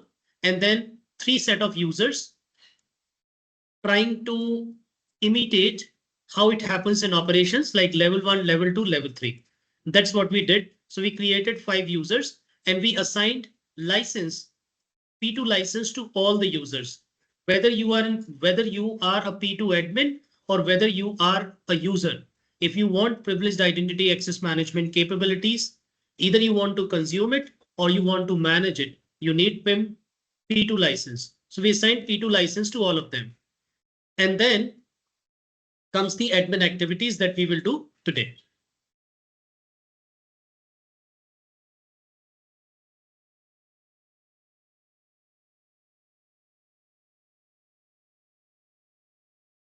So these are the admin activities that we will continue today.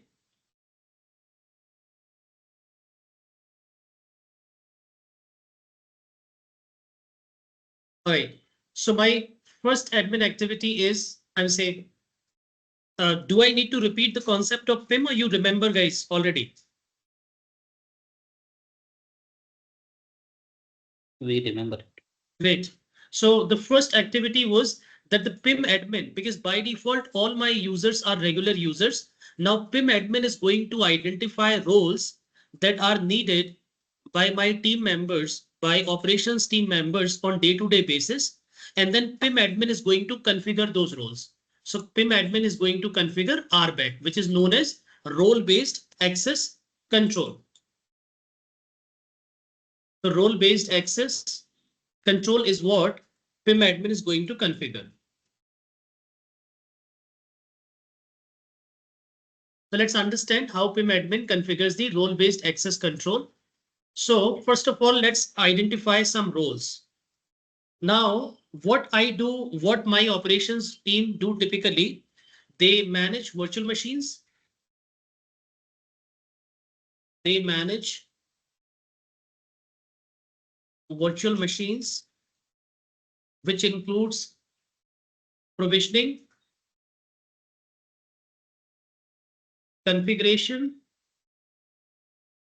changes, which includes deletion of virtual machines. So provisioning, configuration, changes as day-to-day activities, and then deletion of virtual machines. Similarly, my team also manage storage accounts, which includes, once again, provisioning, configuration, changes, and deletion. So this is what my team does. I'm just taking 2-3 examples for the lab. So provisioning, storage account. Then my team also does manage, let's say, virtual network. What you need to understand is the concept. Then you can create as many roles as you wish. So when it comes to virtual network, my team also does provisioning, configuration, and changes deletion. That's what my team does. So these are, I'm just taking 3 examples here. That would be n number of examples that you can think of.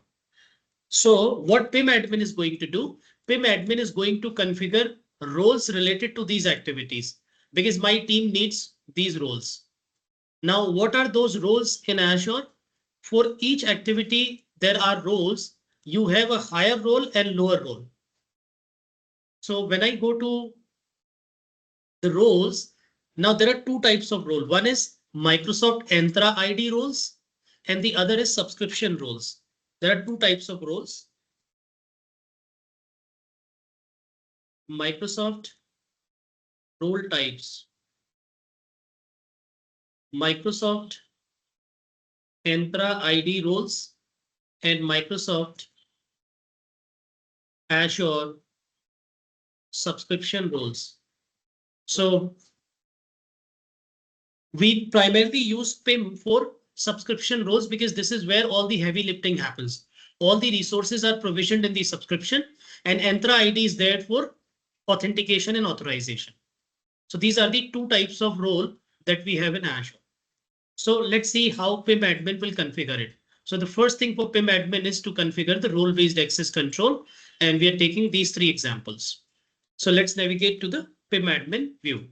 So we'll navigate back to our subscription, and in the subscription, we will type PIM.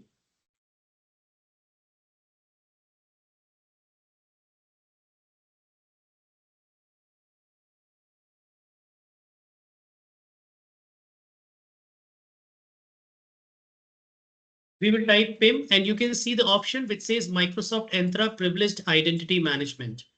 Do you all see that option? Please click on it.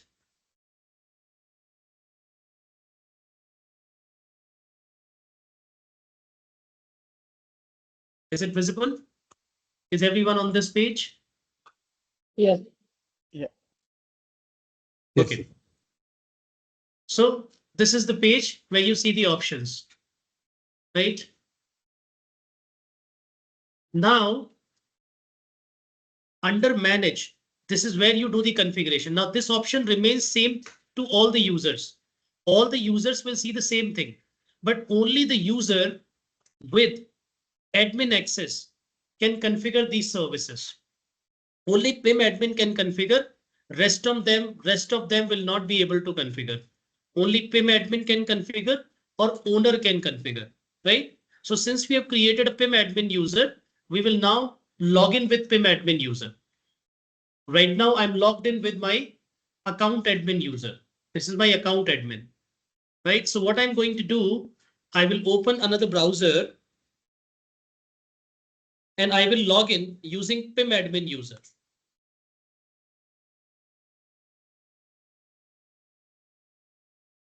This is my another browser. See, if I want, I can configure, I can also do PIM configuration from my account admin. Then what is the point of creating PIM admin? So let's log in to PIM admin user.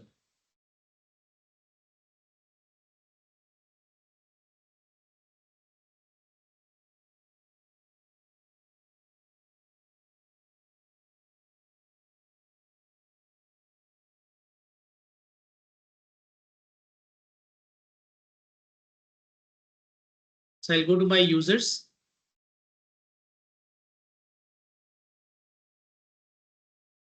Here's my PIM admin. I'll click on it because I need the user name, the complete name. So I'll copy it, type it here. It will ask me for the password. Password I have from yesterday. This is the password for PIM admin. I'll type the password also. Since I'm logging in for the first time, it will ask me to change the password. So I'll change the password also.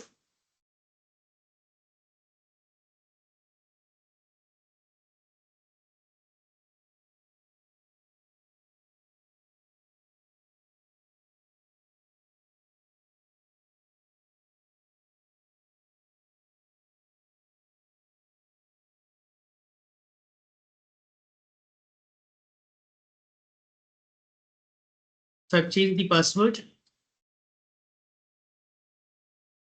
And I'll put the change password here also. What I've done, I've just added one string out after the password. So I'm logged in. PIM admin is logged in. Now PIM admin will navigate to PIM service.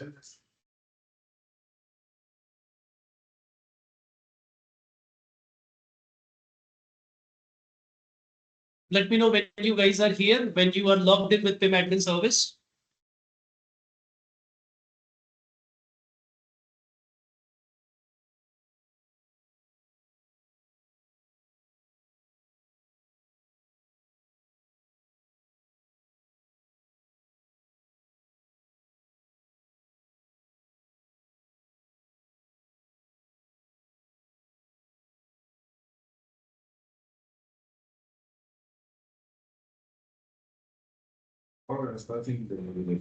Connection.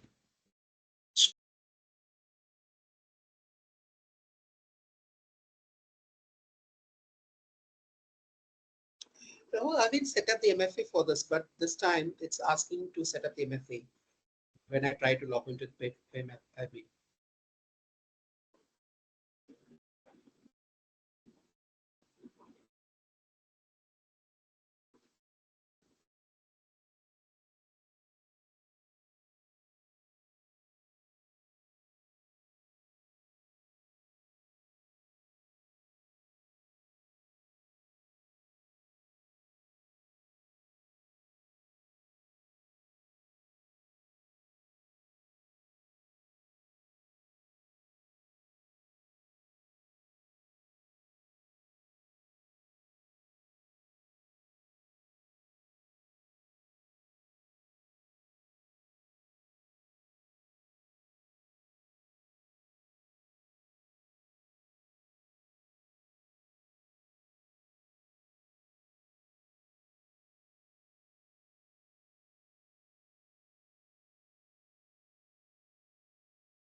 All right, is everyone logged in?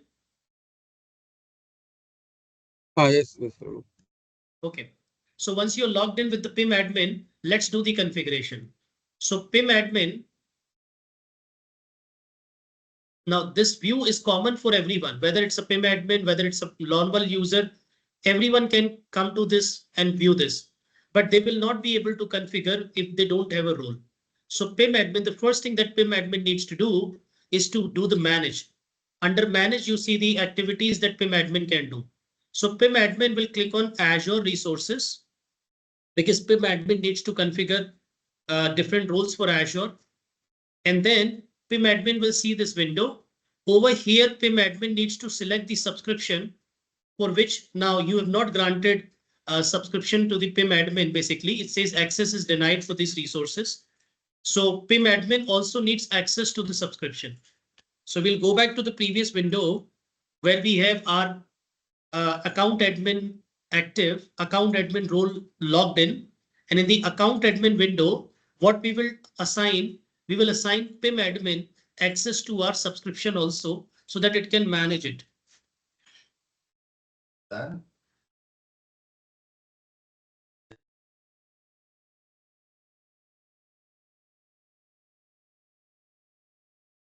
Raghu, can you just repeat one more time because I just missed that part? Sure, give me 1 minute.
All right, guys, I'm back.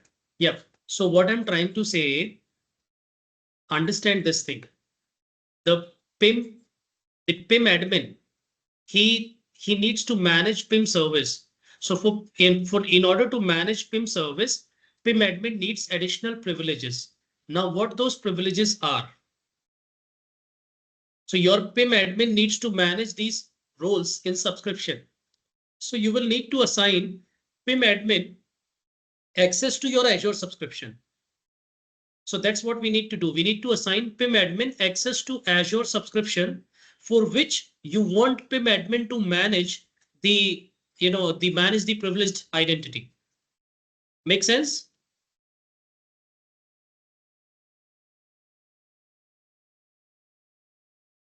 Are you with me, guys?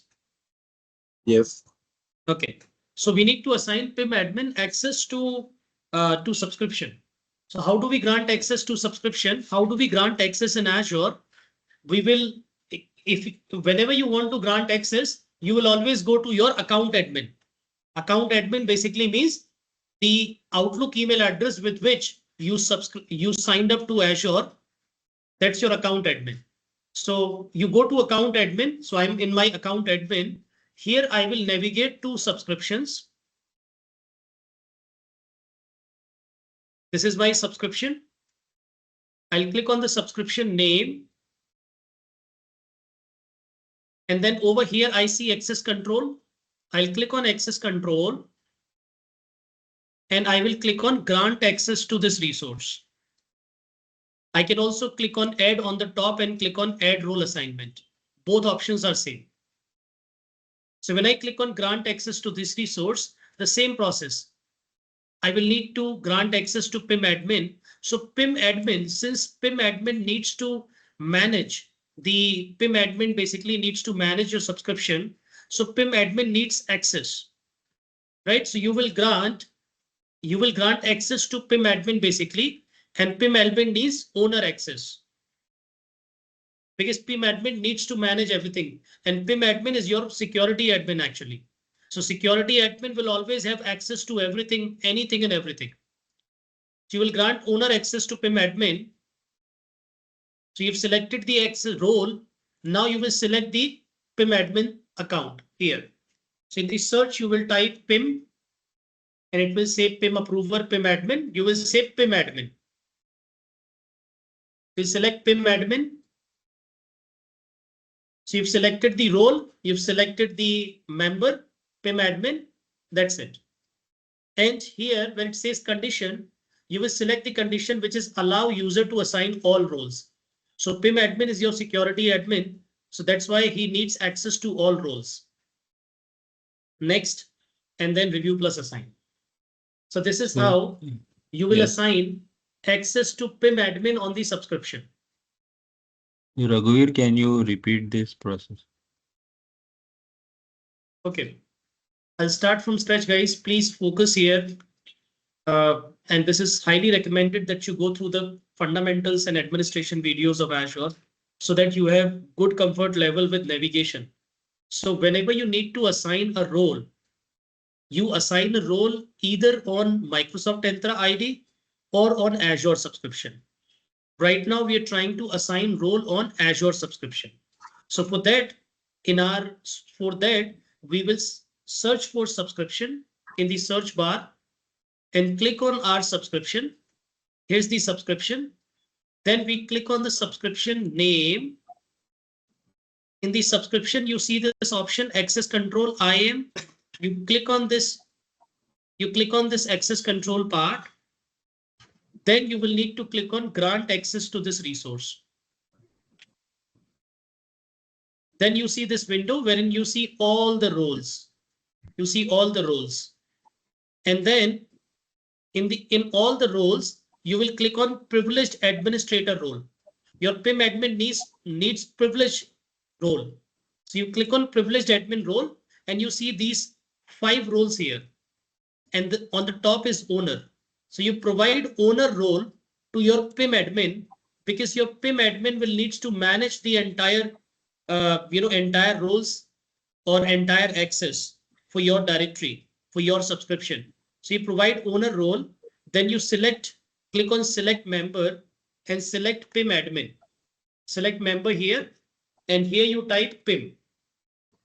And PIM admin will be shown like this. Then you click on select. Now you've selected the role and you selected the member to which the role needs to be assigned. After that, you click on next. Then it says what this user can do, what this PIM admin can do. So here you will select the third radio button, which says that allow this user to assign all roles. It's a highly privileged role. Obviously, your PIM admin is a highly privileged role because they are managing everything. And then you click on review plus assign. Since I have already assigned it, I will not click on twice. This is what you need to do.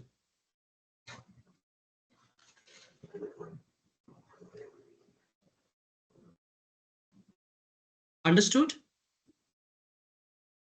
Yes, now it is understood. Yes, I have added the role. Okay, great. So now the role has been added. Now we'll go back to the PIM admin view. The PIM admin. This is where I'm logged in with my PIM admin. This is my PIM admin. I'll refresh the page so that it will synchronize the new capabilities that has been given to PIM admin. Right? I've synchronized the page. Now under manage, under Azure resources, I will be able to see the subscription.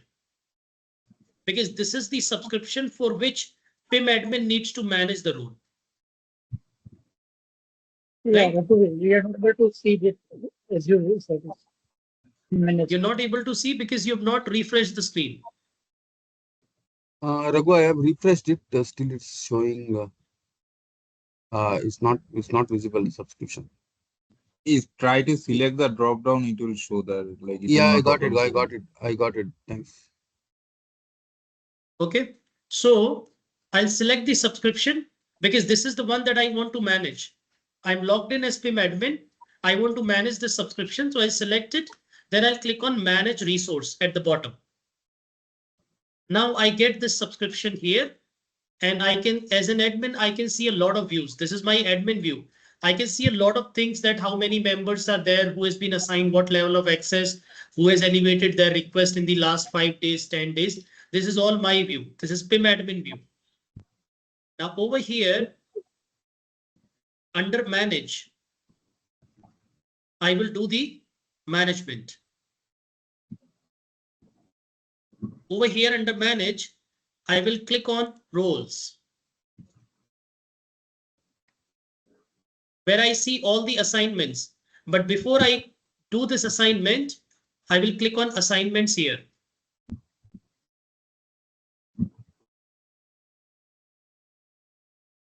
So after you select the subscription, you need to click on manage. Then you will need to click on assignments. And here you see the assignments. Right now, there is no assignment. Nothing has been assigned. So here you will first create the setting. You will first create the assignments. So how do you create the assignments? You will go to settings first. You will configure the role. Now, if you remember, these are the roles. Manage virtual machines, manage storage account, manage virtual network. I want my operations team to manage these services. My cloud operations team primarily manages these services. I'm just creating for 3. The same process, you can do it for 300 also. So first comes virtual machine. Now there is a role, there is a privileged role for virtual machine, which is known as virtual machine contributor. And I don't want my people to have that role all the time. I want them to have that role whenever they are expected to work on a task that needs that level of role. So I will click on settings. And in these settings, I will see all the roles. All the roles are shown here. So what I will do, I will basically select the role. I will search for a role which says virtual machine contributor. And I see this role here, virtual machine contributor. I will click on the role, virtual machine contributor role, and here I will configure the settings. So I'm on virtual machine contributor role. I will click on edit. And here I will configure the settings.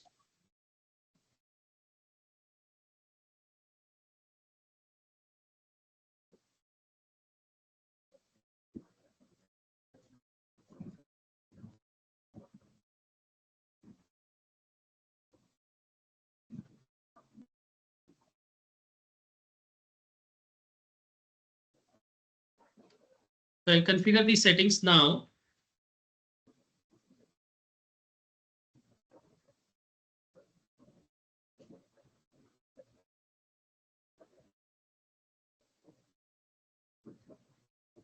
So I'll click on the role. virtual machine contributor and hit edit. Is everyone on the screen? Yes. Yes, Okay. Now this is where the admin will decide that whenever a user elevates or picks up this role or wants to perform an administrative activity, how this role will be used. So first admin will decide what is the maximum activation duration. By default, it is 8. I would rather say that no user should have this role for more than 4 hours. So I've selected activation as 4 hours. Then when the user activates the role, does MFA needs to be done? So I'll say, if you want to increase the security, you can say yes, user needs to provide MFA when user activates the role. But I'll just say no. Then comes, does user require justification on activation? Yes. So user will see a box where user will need to type the justification that why user is activating the role. Then does it require a ticket information on activation? If your Azure is integrated with ServiceNow, user can also put the change request number against which user is activating this role. So user can perform the administrative activity. So since we don't have integration, we'll just uncheck it. We'll just keep it as it is. Then it says, does user require approval to activate? This is the approval workflow. Now, if you don't check it, user will be able to activate the role and it will not send any email to the approver. So we'll say that yes, user requires approval to activate. Now, the moment it says user require approval to activate, it will say that select a approver. Who will approve then? So we will click on no. We will select the approver by clicking on plus sign. And here we will see all the users from our directory. And we can select our approver. So in the search, I can look for PIM approver.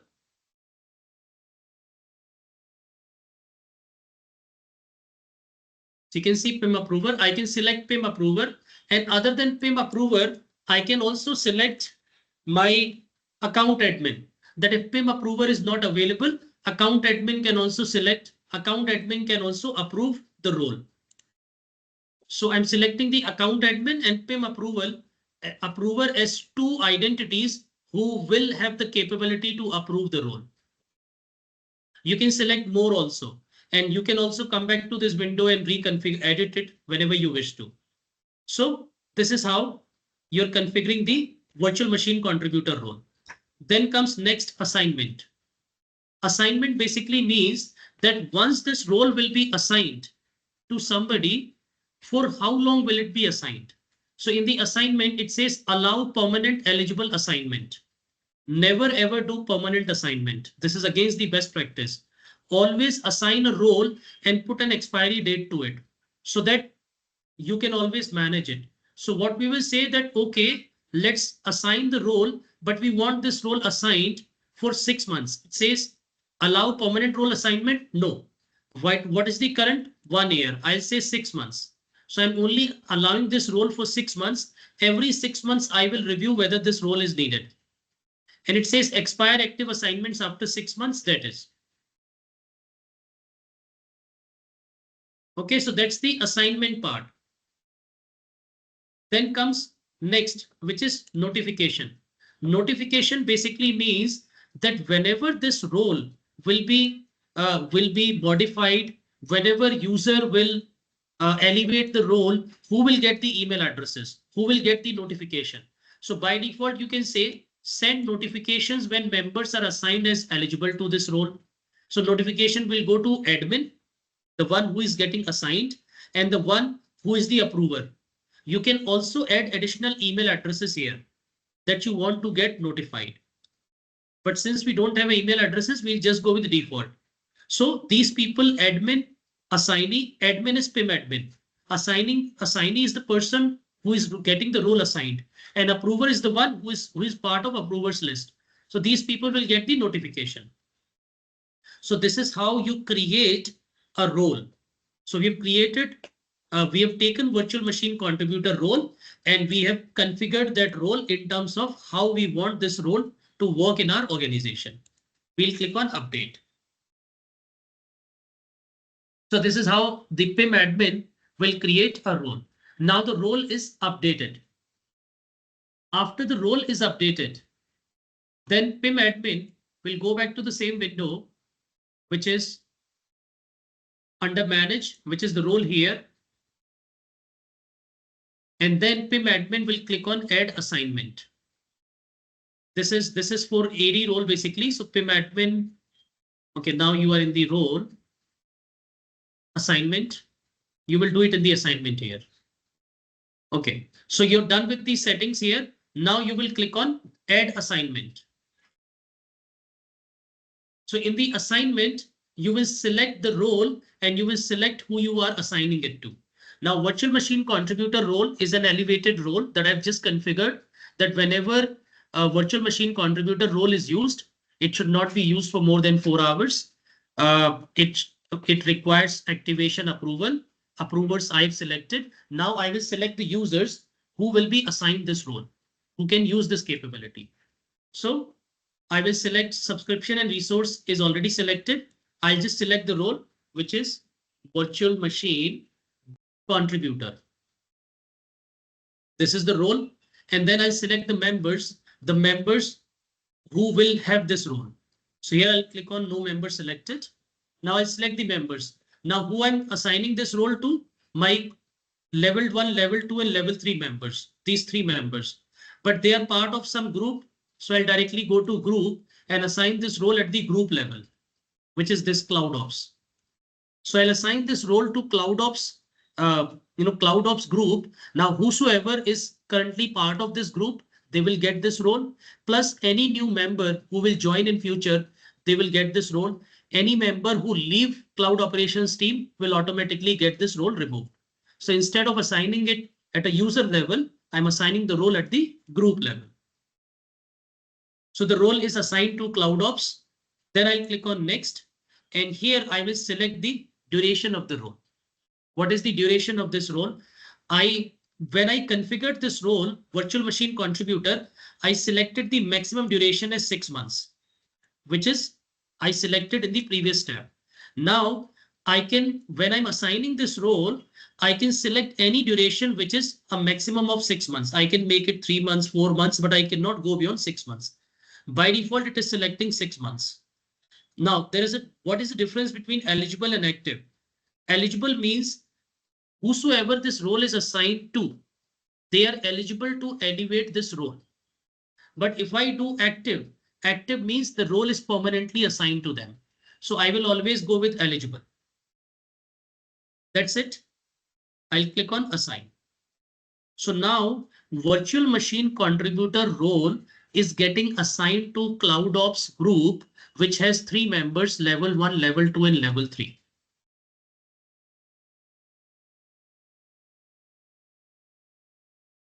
Here's the role is assigned. Cloud Ops team, Cloud Ops group, it is assigned. This is how PIM admin will do the configuration. Now, whenever PIM admin feels that he needs to change some settings, PIM admin can come to this window under assignment, can remove this role, can update this role, and can also extend.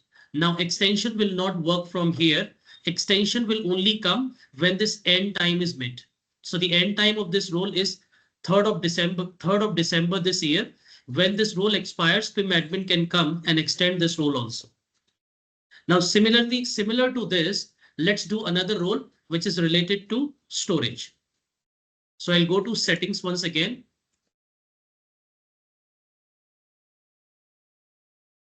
Guys, even if you're not able to keep pace with it, the session is getting recorded. You can watch the session recording and practice it accordingly. So my next role is related to storage. So I will select storage. And in storage, I have a role with the name storage account contributor, which is a privileged role. So I select privileged role storage account contributor, edit this role. I'll keep it different from the previous one. For this role, I'll keep maximum duration as 6 hours. This is my discretion. I'm just doing it separately so that you will understand the difference. So I'm keeping it 6 hours for this role. And for this role, I will not require approval. The previous role requires approval. This role, I'll just keep it as it is so that you understand both approval and without approval workflow. So justification is needed, but approval is not needed. Since approval is not needed, you don't need to provide any approver here. Then I'll go to assignment. In the assignment, I will say that, okay, this role should also get expire 6 months. So I'll just go with the default options here. Then comes notification. I'll just go with the default option and I'll upload. So I've created this role also, storage account contributor. Now I'll go back to the previous screen and here I will add assignment. And I'll do the same thing, which is I'll select the role, the one that I've just configured, which is storage account contributor.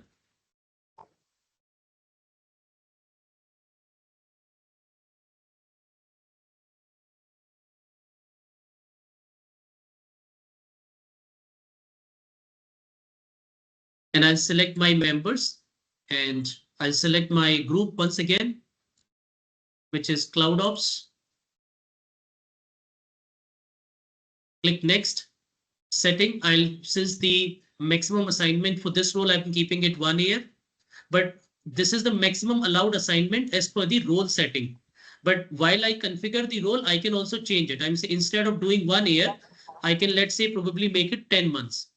So I can do it instead of 6, I can do it till March. That's how I can do it. Then I'll assign it. So I have actually created 2 roles, virtual machine contributor and storage account contributor. I have configured those roles and those 2 roles have been assigned to Cloud Ops group. This is what PIM admin does. So PIM admin identifies privileged roles. PIM admin configures it based on the requirement of the organization. This is what PIM admin does. So PIM admin is done with his activities. So this says PIM admin configure role-based access control, configure time limit, configure user specific privileges. So PIM admin has done all these 3 activities. Now let's see how it will affect the users. So this is PIM admin activity. Now let's say user activity. So now whenever a user needs to perform any activity, what user will do? So this was PIM admin view. Now I'll sign. So I don't have any other browser. No, I have one more browser. So on my Mozilla Firefox, PIM admin is opened. On my Google Chrome, account admin is opened. Now I'll open another browser, which is Edge, where I will log in with user account.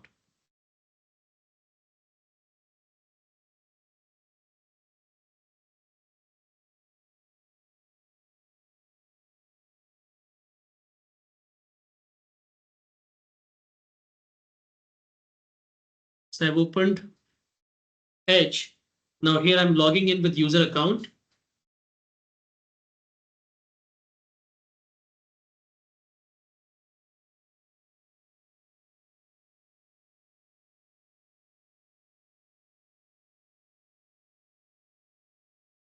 Give me a moment, guys. The screen.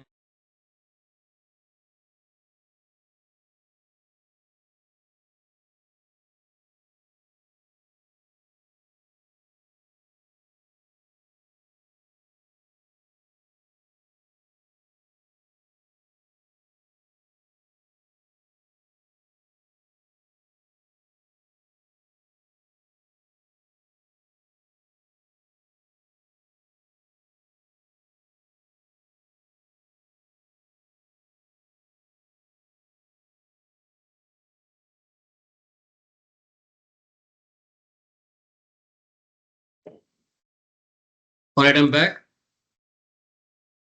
Is my screen visible? You can't. Yes, Raghu. Okay. All right. So. Okay, actually, Raghavir, I am not able to see the screen. It's showing black. Your screen looks black, yeah. No worries. I'll share it once again.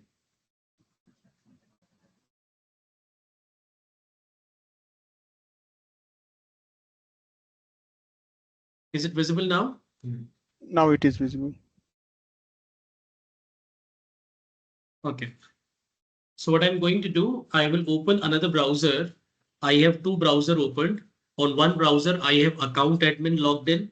On another browser, I have PIM admin logged in. Now I will log in with my operations user also and show you the user experience. So on this browser, I'm logging in Azure portal with my user.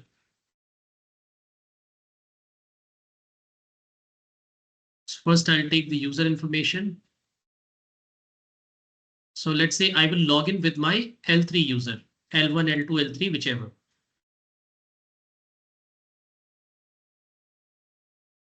This is my L3 user. Now tell me one thing, when we created L3 user yesterday, did we grant L3 user any access? No rules. No access, right? We did not provide any access to L3 user, no roles. So let me show you. So I'm logging in with L3 user.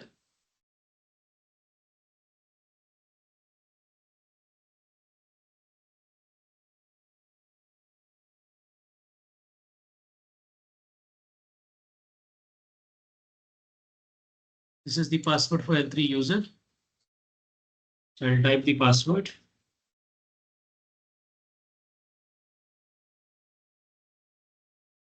Since L3 is logging in for the first time, L3 needs to change the password. I'm changing the password for L3.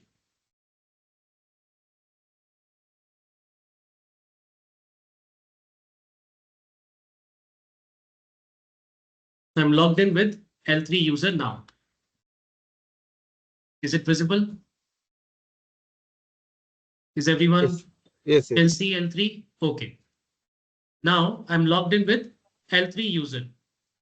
So let's say this L3 user received a ticket and that ticket says that please go ahead and add a disk to a virtual machine, or please go ahead and let's say shut down a virtual machine. A virtual machine is running, please shut it down. Please make some changes to the virtual machine. This is the ticket that L3 user has got. Now by default, when L3 user goes to his access to see his permission, L3 user will not see any permissions. It is blank. You can see L3 user. So first of all, see your access to a subscription. L3 user doesn't see anything here. So what L3 user will do, L3 user will go to PIM service. Because PIM access, L3 user has got access via PIM, right? So L3 user will go to the PIM service and will click on my roles. This is under task.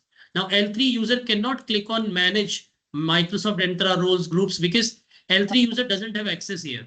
Even if L3 user clicks here, L3 user says activate your L3 user will not see anything. See, assign eligibility faded, but L3 user can activate his or her role, right? So L3 user will click on my roles and L3 user will see what all roles are assigned to L3 by PIM admin. And here L3 user will see the eligible assignments. Now in the eligible assignments, it doesn't say anything. It says it doesn't come anything. Give me a moment here.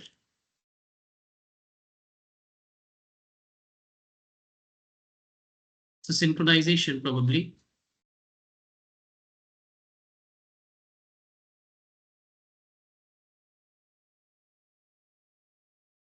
Okay, give me a minute.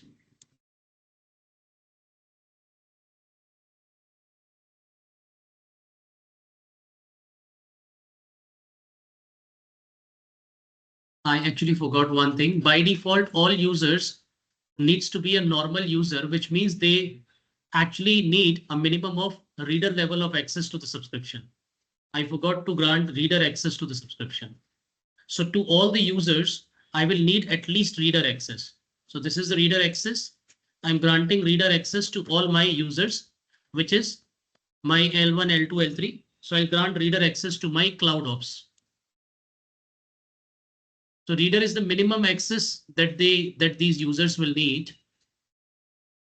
Oh, but Raghuveer, there is in Azure resources, we can see that What? Storage account contributor and virtual machine contributor access has been given to. Yeah, that's what I'm saying.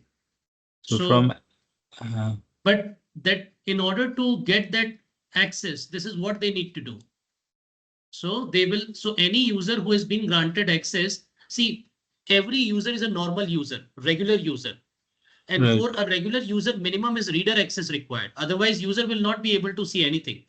Right? So Right. so Raghavi, do we need to give it through the beam admin, or we can directly add that group with that role? I'm saying you can give it through PIM admin also, or you can directly add regular user role or reader role directly from your account admin. Both options are available. But in a production environment, what we do, we only allocate privileged role using PIM admin, and any regular role we always allocate directly active. That's the difference between active and eligible.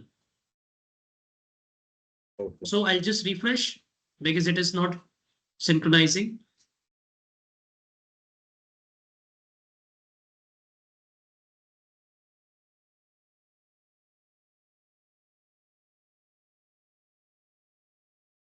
Okay, it is not synchronizing actually.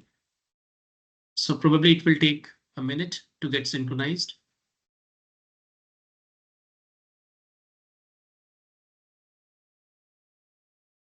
Since it is not synchronizing, one thing I need to check, which is whether this user L3 user has a P2 license assigned to him.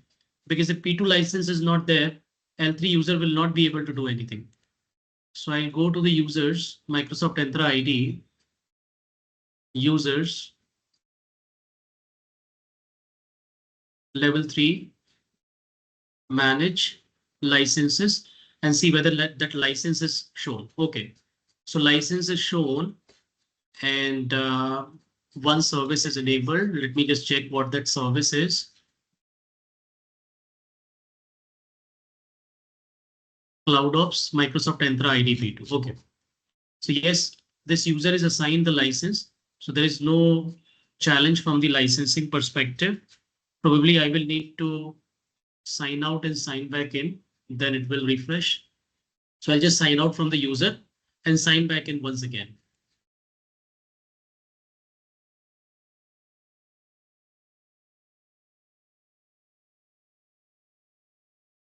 So I'm signing in once again.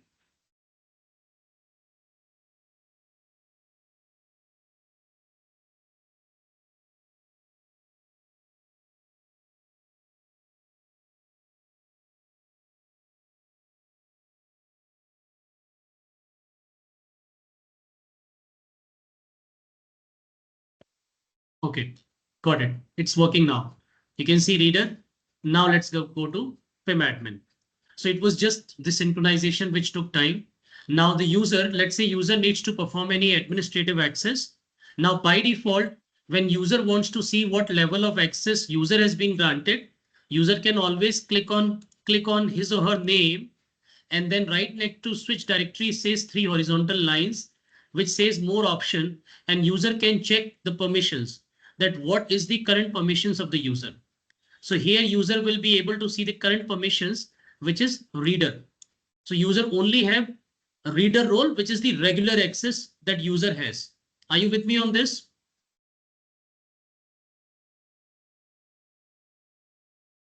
Yes, no, maybe? Yes, we are a bit back in how to provide that reader access to that cloud apps. Reader Yeah, that's role. okay. First understand the concept, guys, then I will give you time to practice it. So now you can see the user has reader access. Now let's say user needs to perform, user needs to shut down a VM. Okay, look at my screen. So since user has reader access, user has been asked to shut down a VM. There is a VM with the name ADDS which is running. User got a ticket that please shut down that VM. So user will navigate to virtual machine, select the VM, and user will click on stop the VM. Stop. So user will click on stop the VM, and then user will click on yes. When user clicks on yes, it will fail. Why it is failing? Because user this user doesn't have authorization to perform this action. User doesn't have permissions to stop the VM. So what user will do now? User will elevate his or her access to be able to perform this activity, to be able to close work on the ticket. So how user will perform, how user will do? User will go to PIM service and check whether he has been granted access which is needed to shut down a VM. So user will click on my roles here.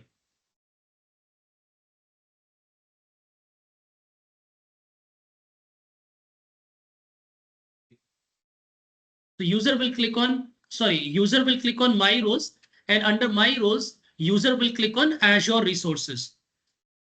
This is Microsoft Entra roles. I'm saying these are the roles which has been assigned to users on Microsoft Entra ID, and these are the roles which are assigned to users on Azure resources. So user will click on Azure resources, and here user will see all the eligible assignments. So we have assigned two roles to the user, which is storage account contributor and virtual machine contributor. User will also see the end time of it, which is, you remember, storage account contributor was assigned for 1 year, but then I intentionally changed it to 9 months, and virtual machine contributor was assigned for 6 months. Now user can see activate button here. User will not be able to extend the role ever. So user can see the activate button, but my user also have an active assignment. What is that active assignment? That active assignment is the reader role.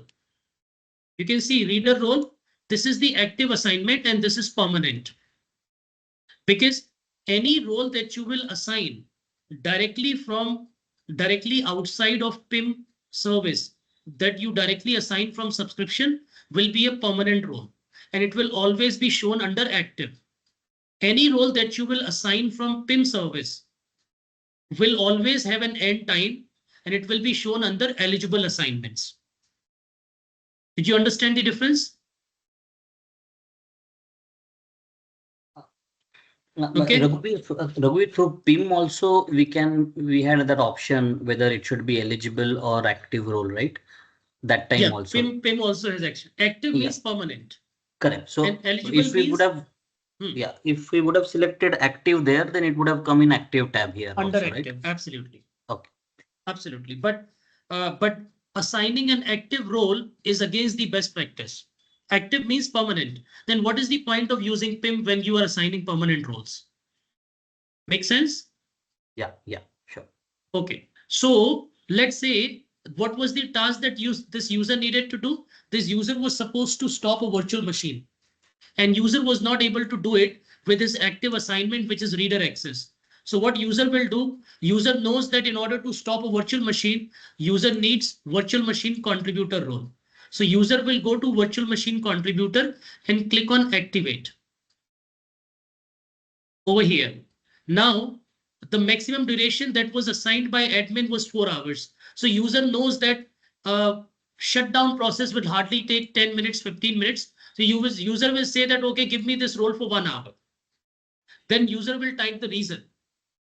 I've been asked to shut down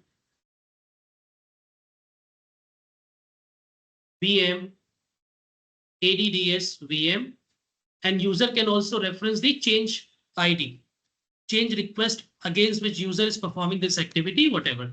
So this information, because this reason will go to the approver, and approver does, if approver is not satisfied with the reason, approver may also deny the request, right? So user will provide the duration, reason, and then user will click on activate. Now when user will click on activate, if I had selected the approval workflow, then it will go to the approver. If I had not selected approval workflow, then it will directly get activated. Since for virtual machine contributor, I selected approval workflow, it says your request is pending for approval. Now user will be able to see his pending request also. Right? So user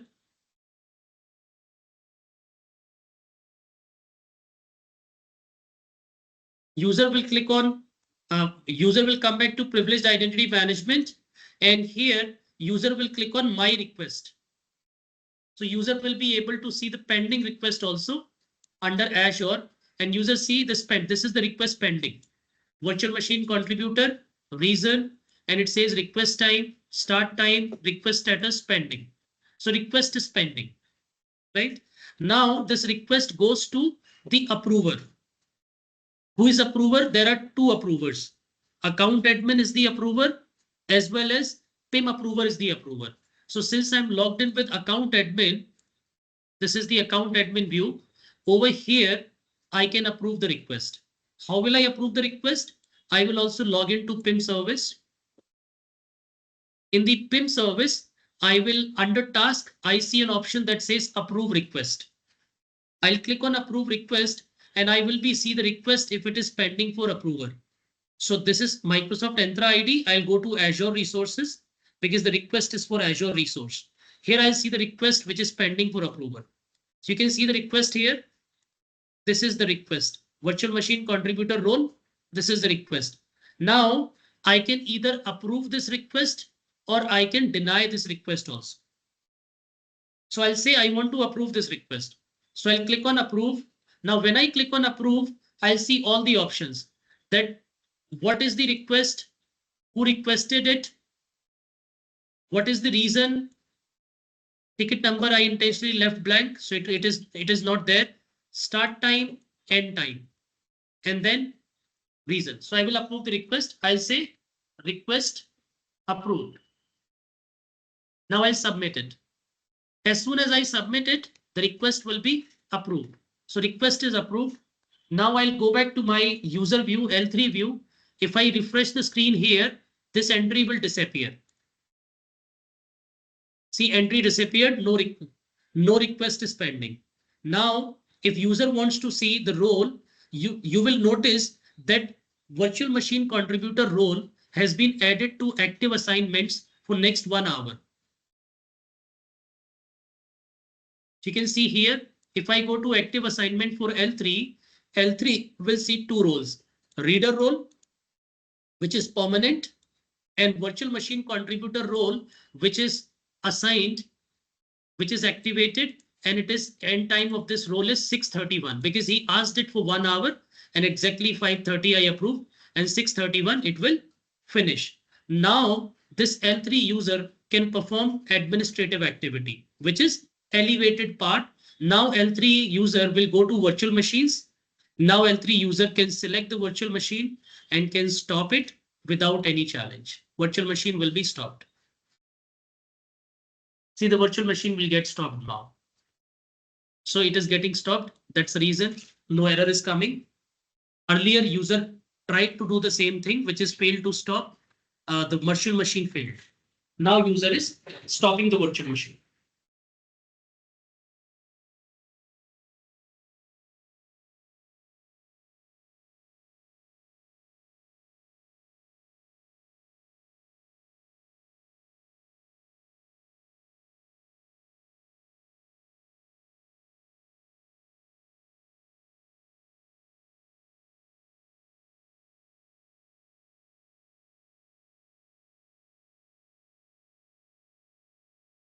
Stopped. So the virtual machine is stopped. If I refresh the page, I will see that machine is stopped.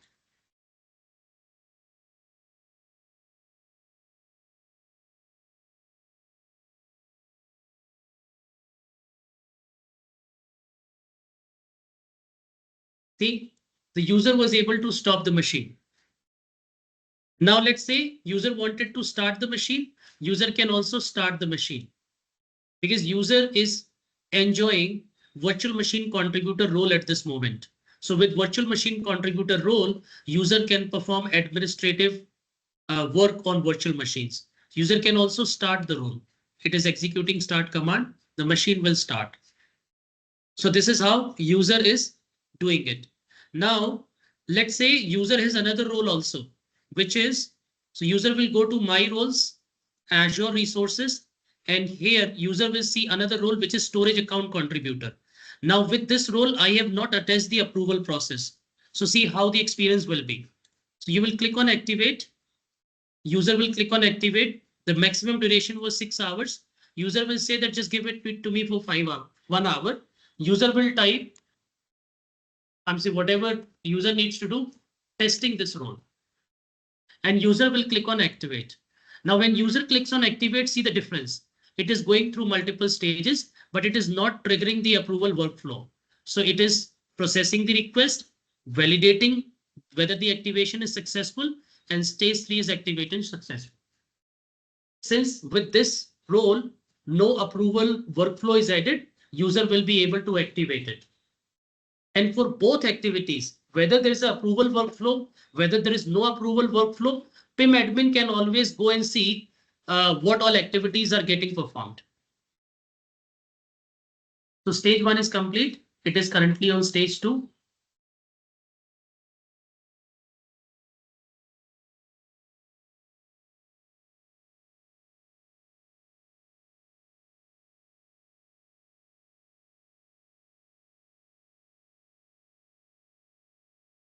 Meanwhile, Raghuveer, there is still that button still says activate for virtual contributor role.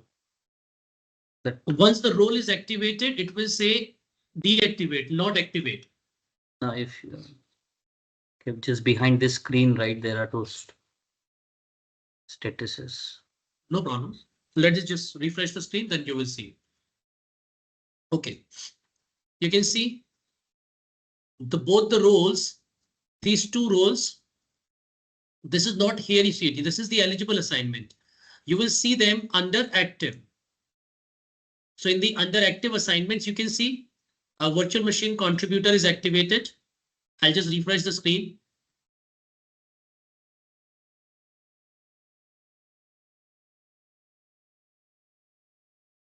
Now you can see eligible assignments, both the roles, and in the active assignments, this is just the synchronization, guys. You're doing it too quick. That's the reason it is happening, right? So you can see virtual machine contributor is activated and user can deactivate the role, right? Now, in the eligible assignment, user see the activation button, but when user tries to activate, it will say that you already have this role activated. I'll show you. So user clicks on activate. And user just type anything and now activate. It will give an error. It says your request is pending for activation. So this is just the synchronization error. Typically what happens if the role is already active and if the user tries to activate the role again, it will say that you already have this role activated. That's how it happens. Yeah. Correct. Yeah. Okay.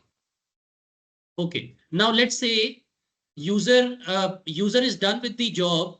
Now the role will expire on 6/31. But user thinks so understand this, how it is reducing the identity attack or identity misconfiguration, that till 6/31, if somebody is able to compromise this user, that person will be able to perform elevated activities related to virtual machine.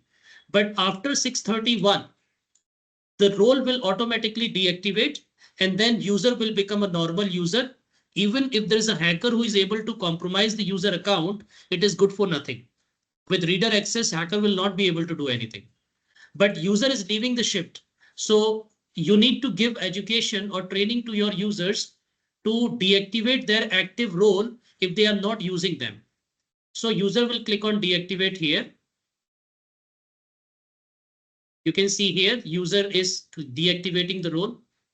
So user can himself or herself deactivate the role once the task is done, or the role will automatically get deactivated once the role expiration is approached. Role timeline is approached.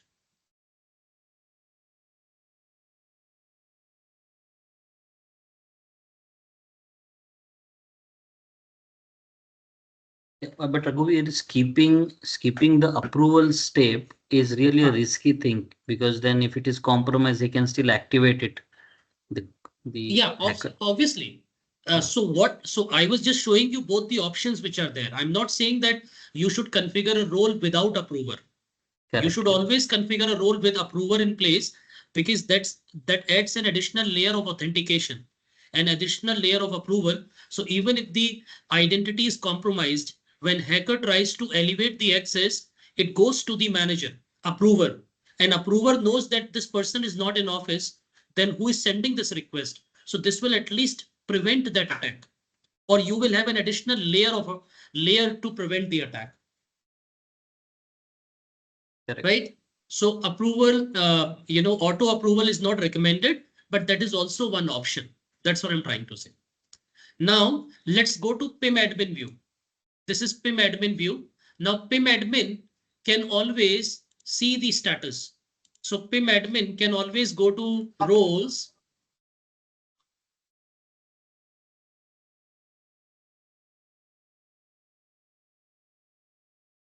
So this is PIM admin view. You can see here. Now here PIM admin can see all the information. See, PIM admin can get the data. I'm saying these charts here also. PIM admin can view, click on my view also. Here PIM admin see that currently there is one active role assignment, right?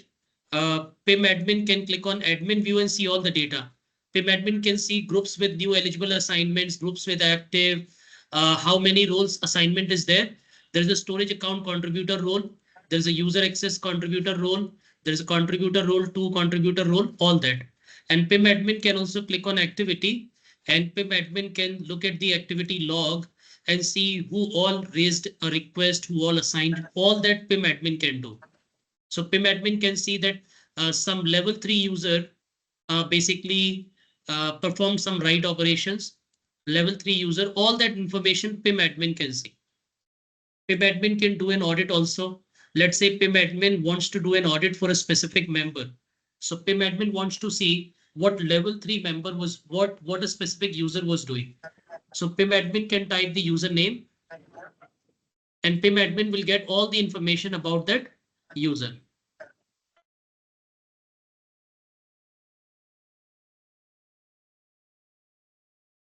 So here it will populate all the information about that user. So PIM admin can quickly see what that user was doing throughout. So PIM admin can see that this is what was happening. User was added, user activated, user then removed the role, deactivate, activation, all that PIM admin can see. And see the status also, that the activities that user was doing, whether those activities were completed or failed. All the information PIM admin can see. So this view is only available to PIM admin.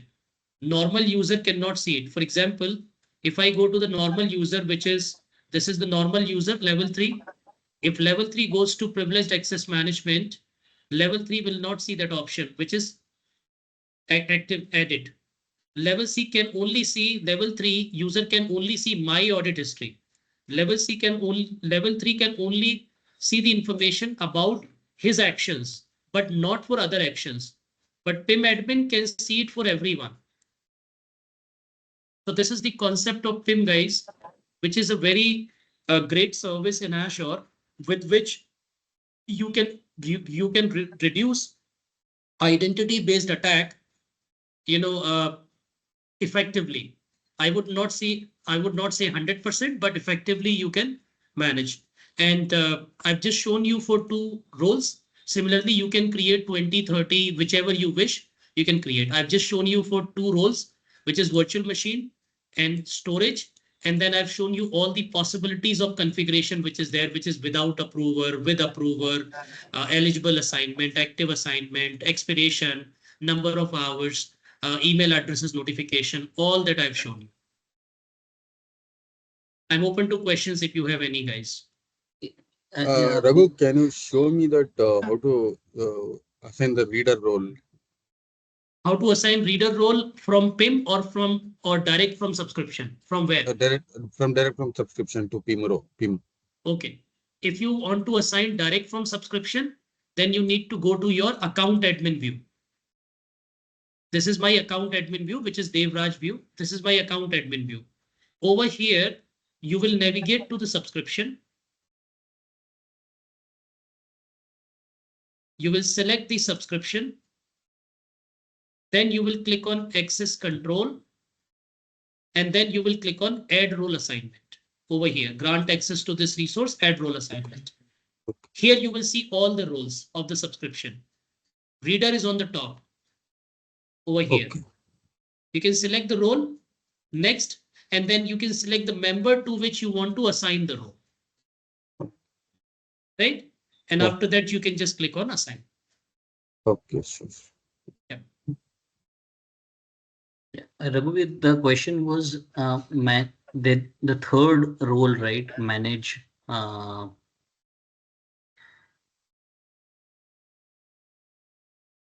Yep. If you just go up, there was the third role. Give me a moment. Yes, what are you saying? Where I need to go? No, in that document only that we configure two roles. And let us say the user for some activity user wanted a manage virtual network role, right? But the PIM admin has not activated, has not configured that for the cloud ops. But the user needs it. So how he can initiate that kind of? User will drop an email to security team that please assign me virtual network admin role. I need to perform some activities.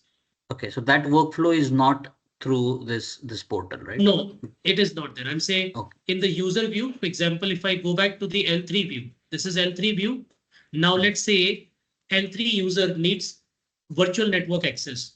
So if there is no option where an L3 user can send a request.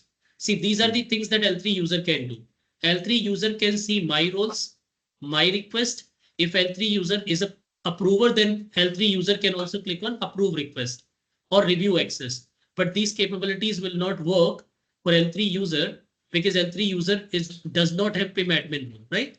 So a user can always see my roles and user can see all the roles, but there is no option wherein user can use this portal and submit a request for an additional role to PIM admin. For that, user will just need to call the PIM admin or drop an email to security team or drop an email to his manager requesting for a role. And then manager will communicate with the PIM team and say, team, please assign this role to the user. Okay. Yeah. Thank you. Raghuveer, can PIM admin deactivate the role? Means like if the level 3 user has activated the role for 1 hour and it has been approved. But after some time, if the PIM admin realize like he need to deactivate that role, so can he go to that his console and deactivate for that specific user? No. PIM admin will not go to user console. PIM admin will go to his console and Correct, then yes. be able to perform things. For example, let's say this is the user. Let's say user has activated this role, which is virtual machine this storage account contributor. This role, let's say.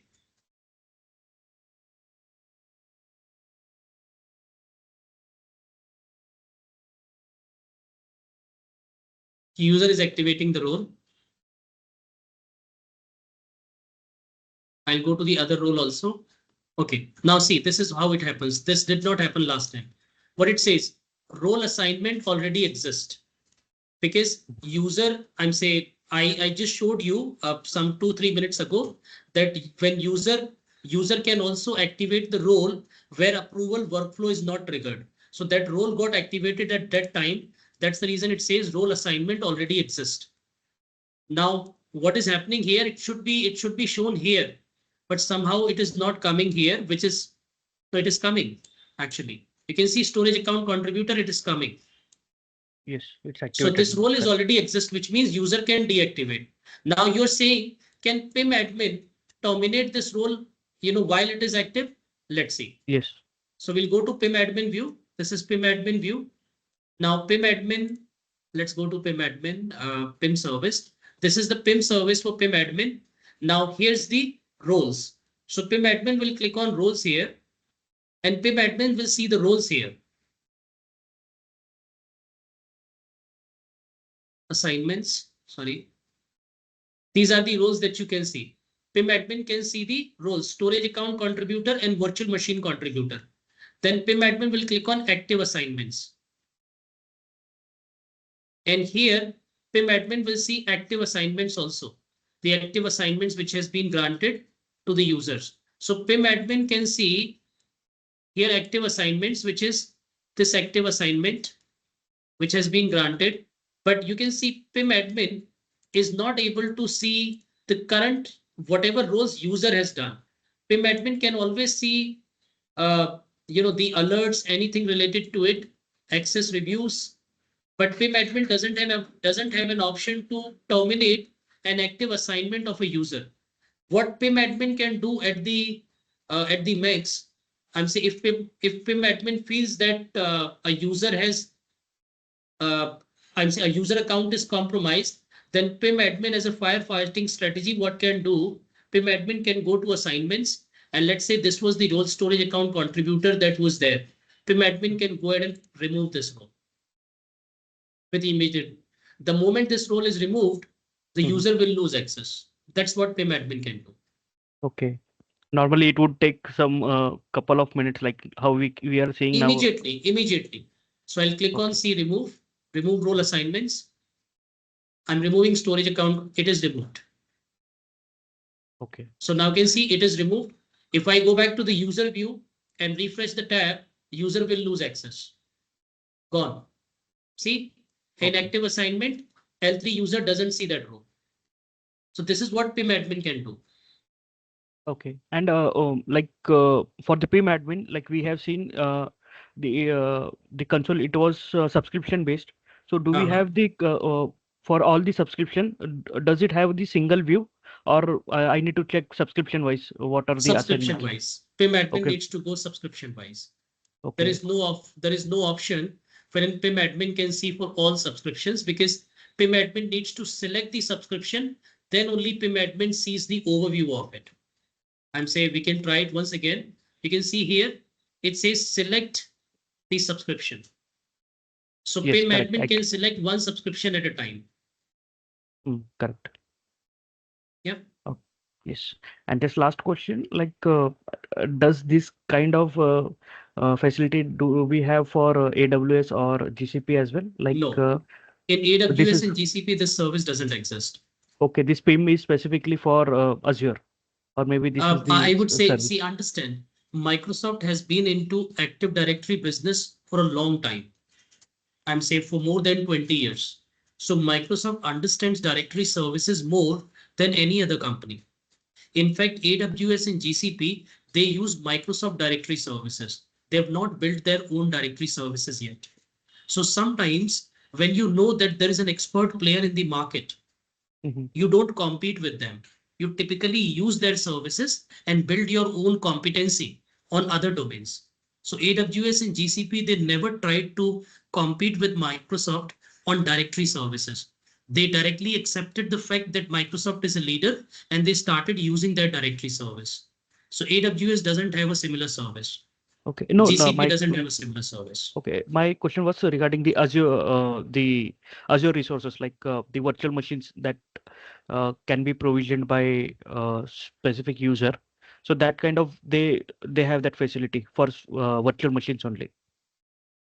No, AWS has virtual machine service. GCP has virtual machine service, but AWS and GCP doesn't have a equivalent of privileged identity management. Correct. Yes. That was That's my what I'm question. trying to say. They have directory service wherein you can create identities similar to what you have done in Azure, Microsoft Entra ID. Those services are there, but PIM-PAM is not there in AWS and GCP. It is only available with Azure. Yeah. Any other question, guys? Yes, thank you. So guys, what you need to do, if you have not been able to keep pace with me while I did this exercise, while I had 3 windows open, one for account admin, one for PIM admin, one for actual user. And when I did all the permutations and combinations, if you are not able to keep pace with it, the entire session got recorded. I'm sure you would have understood the concept. Please try and practice it in your spare time. This is a very very important service from security perspective. And you must have realized by now that you have been into Microsoft security domain for a long time, but you never worked with this service. So this training is an opportunity to learn new service and to also to also bridge the gap in existing services that you already know. So we will probably start with Defender for Cloud and other services. That will be an opportunity to bridge the gap. But this is an opportunity to learn something new, because nobody, when I took the information on day one, said that they also work with these services, right? So this is an opportunity. Make sure that you optimize this opportunity and practice it. All right. So we are done with PIM, guys. I don't have anything else. I want you to practice more and understand the options which are there. The process will remain the same, whether you configure it for 2 roles or 2000 roles. The process will remain the same. The more services you will configure in the large enterprises, there is a dedicated PIM admin whose job is to only manage the PIM services, because there are many users and there are many changes that he needs to do almost every day. So that's what we do. So we are done with PIM. Another service that we can think of is conditional access and single sign-on.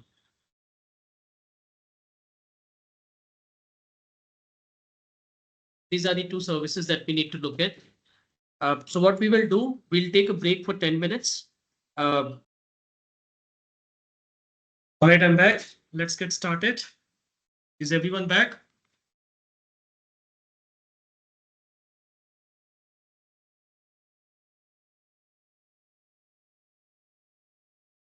Am I audible? Yes, yes. Yeah, Raghavir. Okay. So let's understand the conditional access part.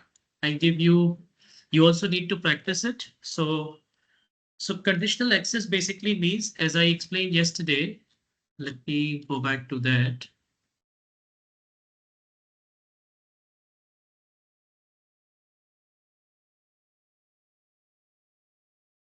Yep, over here. This is conditional access. So let's understand this part. So what conditional access basically does, when a user signs in to any Microsoft services that is authenticated and authorized by Microsoft Entra ID, Microsoft Entra ID can analyze the behavior of that user based on signals and then either grant that user access to that service, deny that access, or challenge that user with additional information. It could mean additional factor authentication or something else. That's what Microsoft Entra ID does. Screen is not visible? Okay. So this is what conditional access is. Now, if you want to see the documentation for conditional access, you can type conditional access in Azure,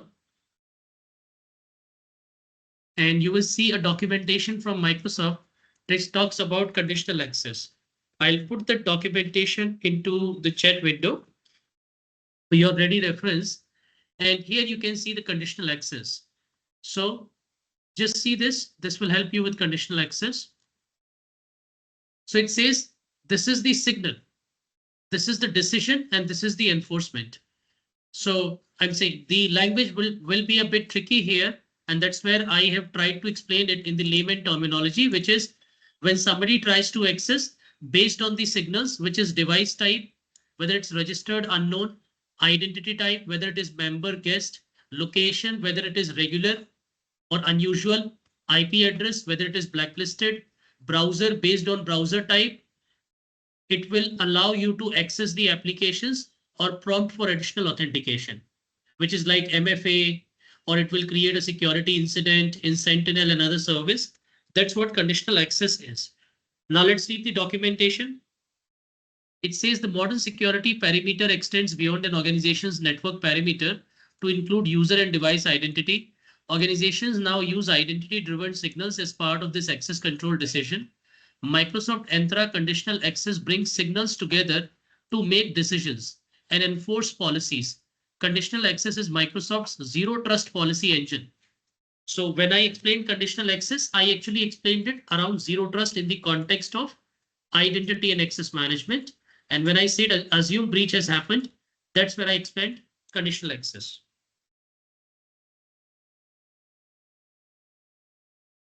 So it says conditional access works like that.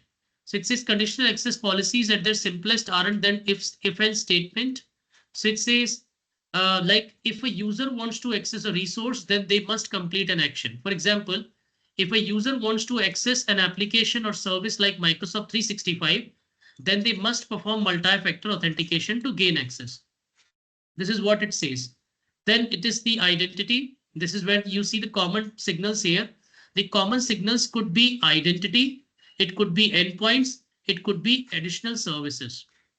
So the signals include user, it could be a user, it could be an IP location information, it could be a device, it could be an application, it could be a real-time calculated risk detection. So that's what it is. So it is typically user, IP address, device, or application.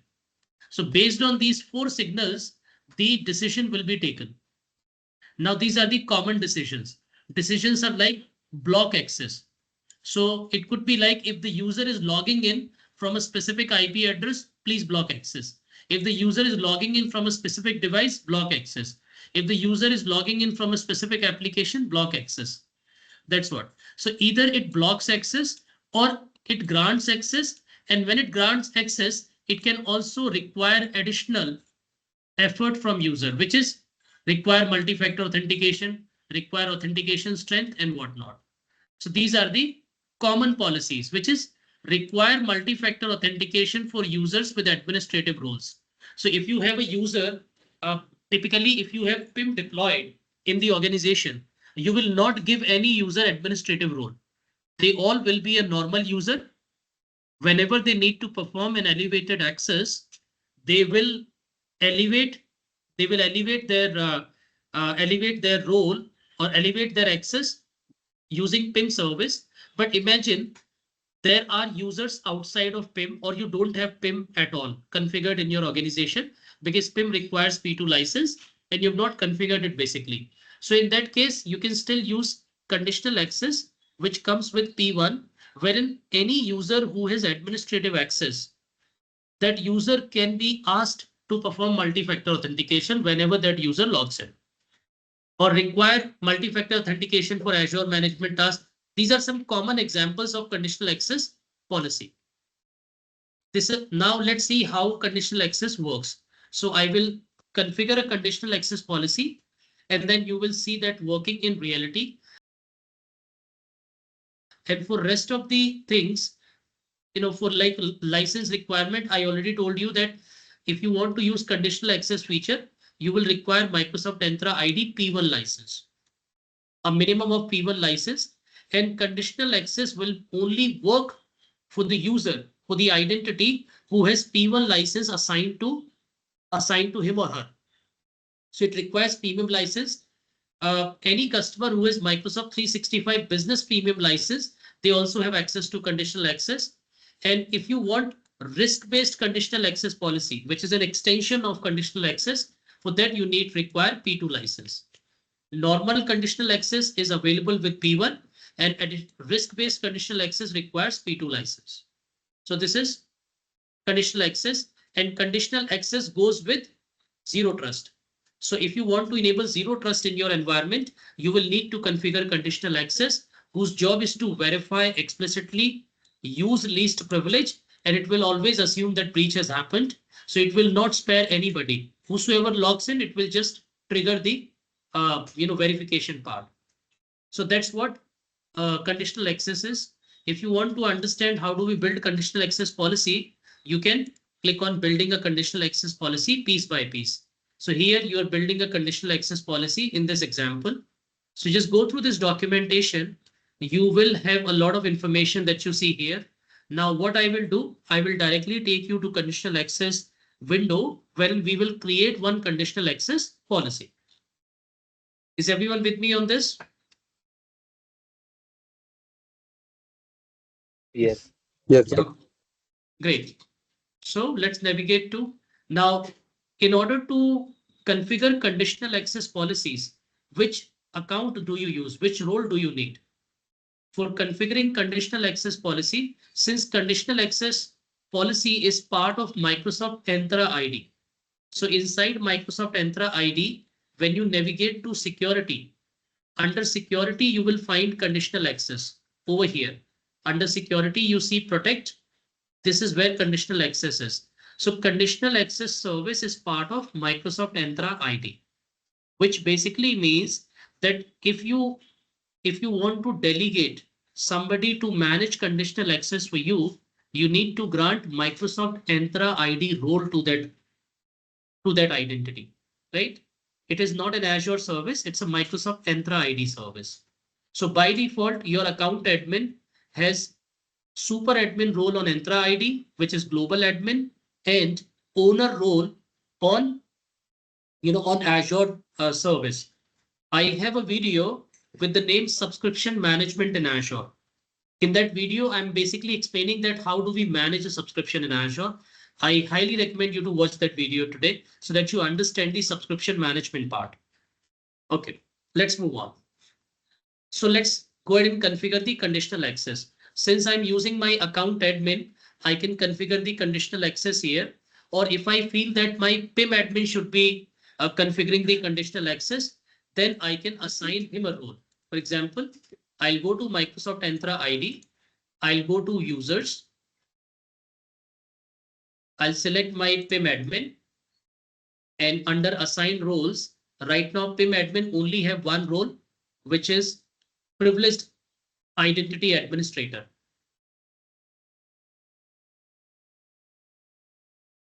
This is privileged role administrator. If you feel that conditional access should be managed by PIM admin, then you can go to add assignment. And here you can select the role. So here you can click on role and type conditional. And you can see here role, which is conditional access administrator. So you can select this role, conditional access administrator, and you can assign this role to your PIM admin. Now, while you are assigning the role, since you're using PIM service, it will ask you whether you want to assign that role permanently or you want to assign it for some time. So I'll just say assign. So my PIM admin is now getting conditional access administrator role, which means my PIM admin can also manage conditional access policy for the organization. Are you with me on this? Is it making sense, guys? So is that Yes. permanently, Raghuveer? Yes. This role, I'm saying, you mean to say Conditional. conditional access? Yeah, because you're directly assigning it. If you assign this role from PIM service, then you can define the duration.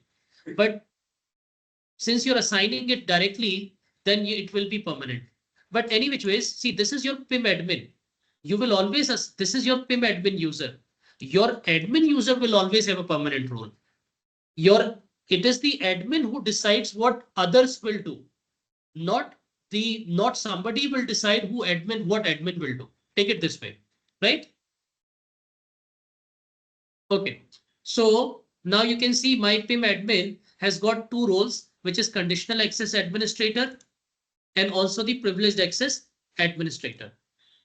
So this is how you can define the role. Okay, let's go to conditional access service and let's just configure it. So we'll go to Microsoft Entra ID. Under Entra ID security, you will see conditional access. And here you see conditional access stuff. So the first thing in the conditional access is policies. So in the conditional access, you can create conditional access policies, right? The first thing is named location. What do you mean by named location? Named location basically means here you can define all the blacklisted locations and whitelisted locations. So let's say you don't want any employee to log into Azure portal from outside of India. Then you can create a conditional access policy and you can block the countries, or you can create or you can create a whitelisted. Let's say countries and location. I can create a named location. I can type countries and location, and I can name this location whether I want to block it or whitelist it. I can do that part. So I can say this is my location. This is my trusted locations. Trusted location, right? And when I click on trusted locations, I can select the countries that I trust. For example, let's say I trust India. So I select India. I trust, let's say, United Kingdom. So I can select for United Kingdom. I will say I also trust America. I will put into the block location so that I can give you a demo. I'm saying this is the logic. So you can put countries whichever you want to trust, and you can basically click on create. So this will create a trusted location, a trusted location, which is, and then similarly in the blocked locations, you can also put some countries that you don't want to allow access. Let's say in the blocked locations, I want to put United States, America. So America is my blocked location. I'm just giving you the logic. Don't just go by words and consider America as a blacklisted location. I'm just telling you that these are the capabilities which are there. So you can create a list for blocked locations. You can create a list for trusted locations based on locations. You can also create a list for IP addresses ranges. If you know some IP addresses which you do not want to access your account, you can also put those IP addresses. And you can put that information into, and you can upload that information from a spreadsheet. You can download it also. So you can do all of it. So let's say I can click on IP ranges location. I can say this is my blacklisted IPs. I can click on add and I can type the IP address. I can type any IP address.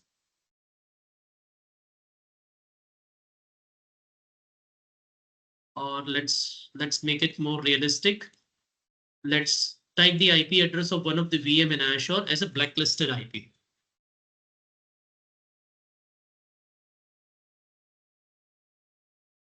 So this is the VM. Let's say this VM is running. I'll go to ADDS VM. I'll pick up its IP address. This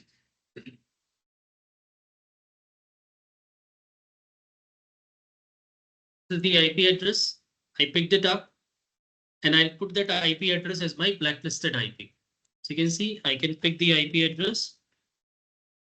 You need to put /32 so that this is only one IP. So I put this IP as a blacklisted IP address and create it. Done. So I've created some IP, blacklisted IPs. I've created some trusted locations, blocked locations, blacklisted locations. This is the prerequisite. This is how I'm configuring the policy. So I've created this part. Then comes the policies. So I'll go to policies. Now I will create policy, conditional access policy. So it is giving you some examples also that conditions when any user is outside the company network, they're required to sign in. This is just giving you some examples that how do you create policy. So I'll click on create new policy. So here I will put the conditions. So my policy is, let's say I will put the name of the policy related to access, I will say. So my policy name will be restrict access from blacklisted IPs. That's my policy. So I will restrict access from blacklisted IPs, the policy. Then comes assignment, who this policy will be assigned to. So I will say that this policy is assigned to everyone, right?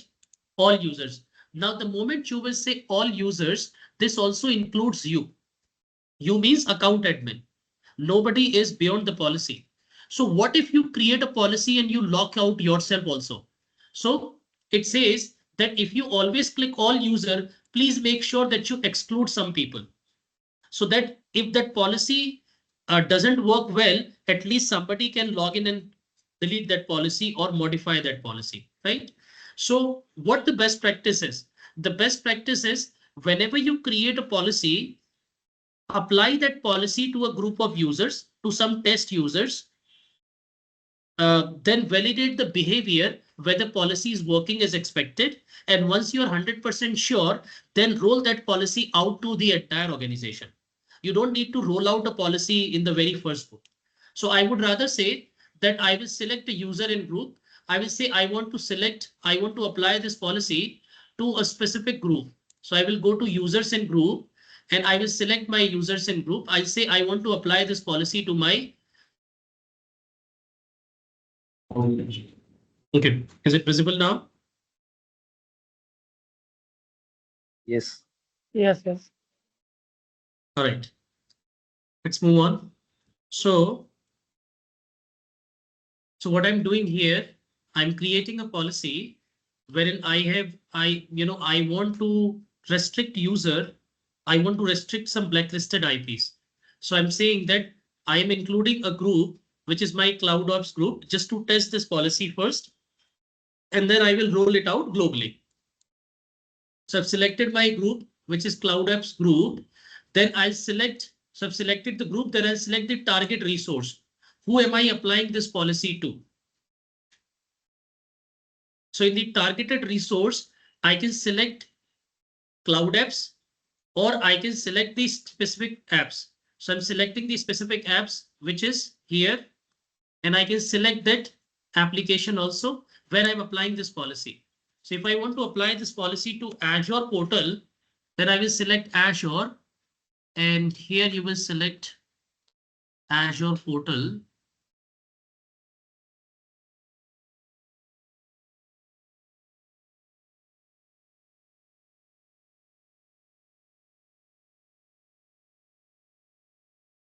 Microsoft admin portals.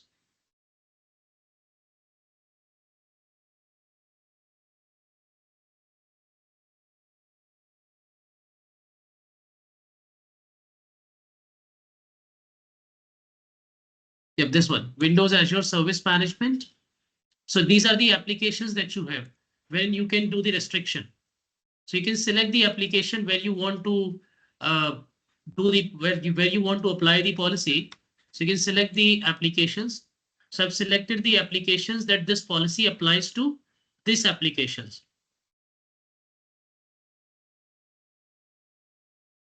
Okay, so I've selected these applications. It once again says, please don't lock yourself.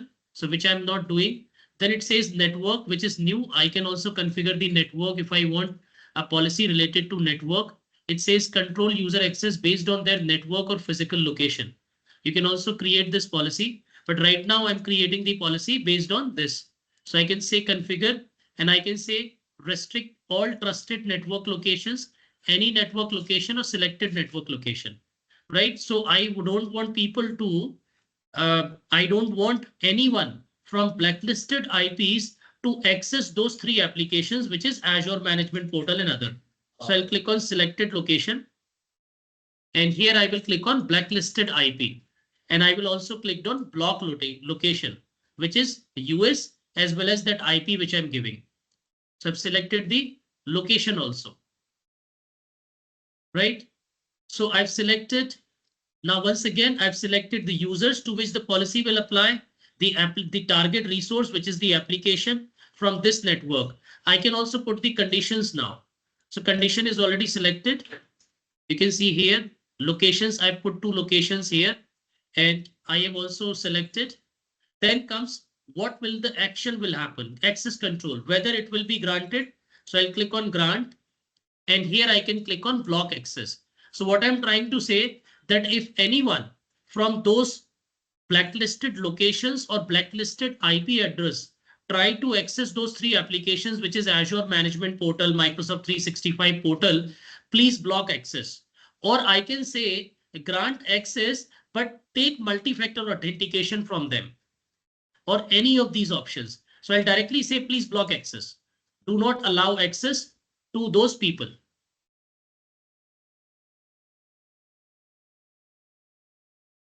So I'm selecting block access. That's it. I can also put sessions here. Sessions parameter is related to session, but for this specific policy, session is not applicable. So I will just leave this parameter as it is. That's it. So this is how you select the permissions in the policy. And then in the end, you will enable the policy, which is report only, on or off. If you say report only, it basically means that the policy will just report whenever this behavior happens. If you turn on the policy, then policy will be enforced. It will not allow that behavior. And if you keep it off, then the policy will only be created, but it will turn off. So I will hit create policy. So my policy is getting created, which is restricted behavior. So my policy is created now. Now, if you want to see what policies you created, you will see all the policies under here, and you can click on policy name and you can see the policy information. You can also edit the policy, delete the policy. You can click on view policy information and you can see this is the policy ID, the creation date, and additional things you will be able to see. So the policy is created. This was one policy that I created. Let's create another policy. One more example.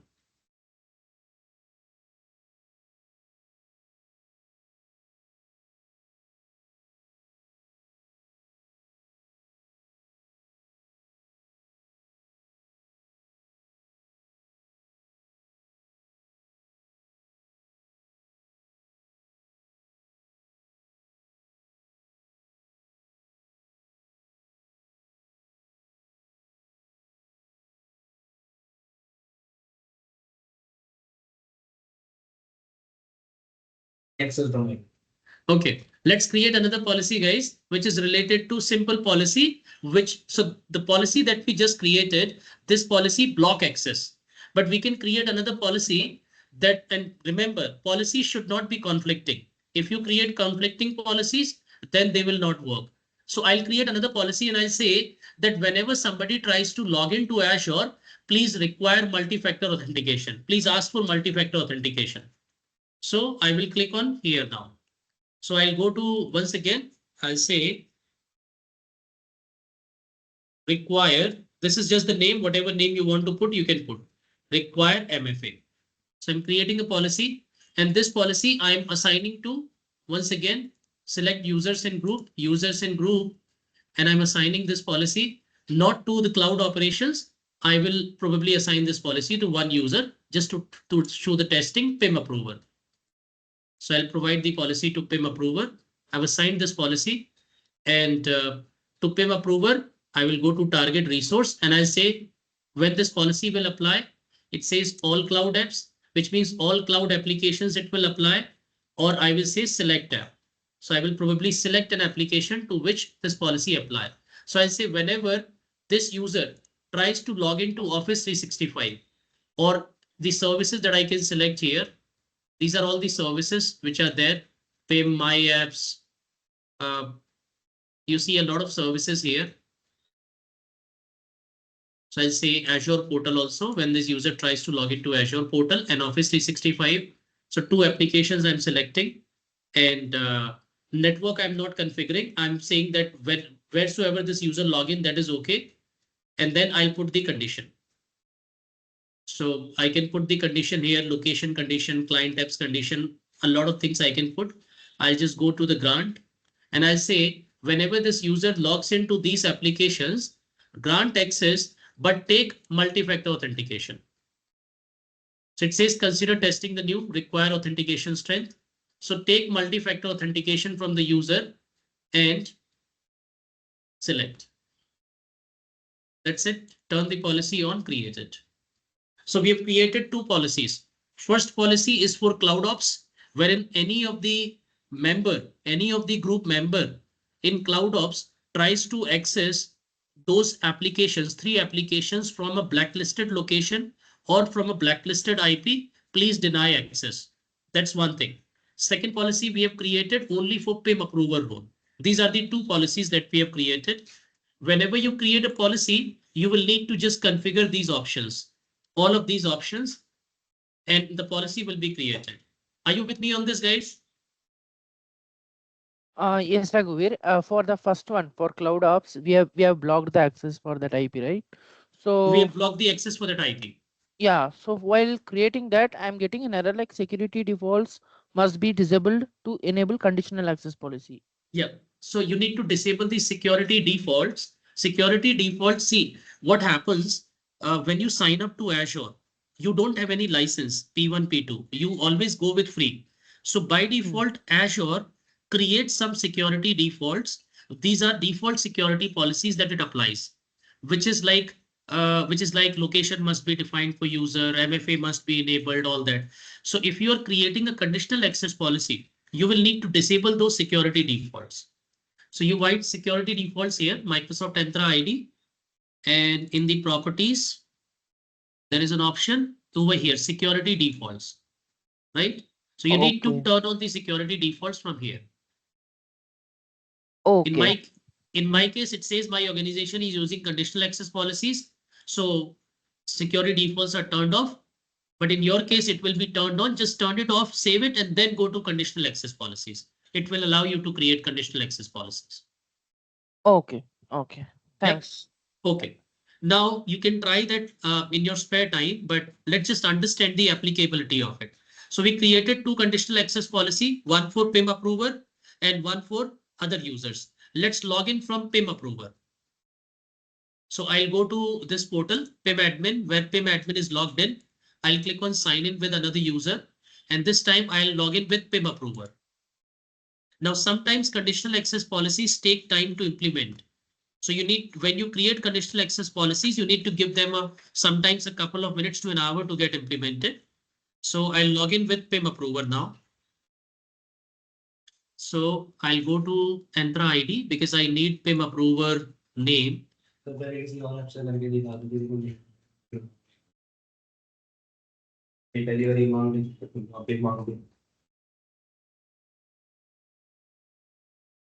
So I'll copy the name. I'll type PIM approver. Now what PIM approver is doing right now? PIM approver is trying to log into Azure portal. And eventually PIM approver is trying to log into Azure portal for the first time. We have not logged in with this approver, with this user in the past. So I'll need to go and get the password for this user over here. This is the password.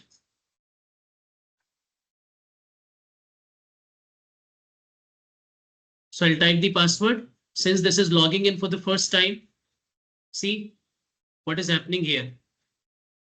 This is conditional access policy, which is getting triggered. Because for this user, I have put a policy which says that this user requires multi-factor authentication.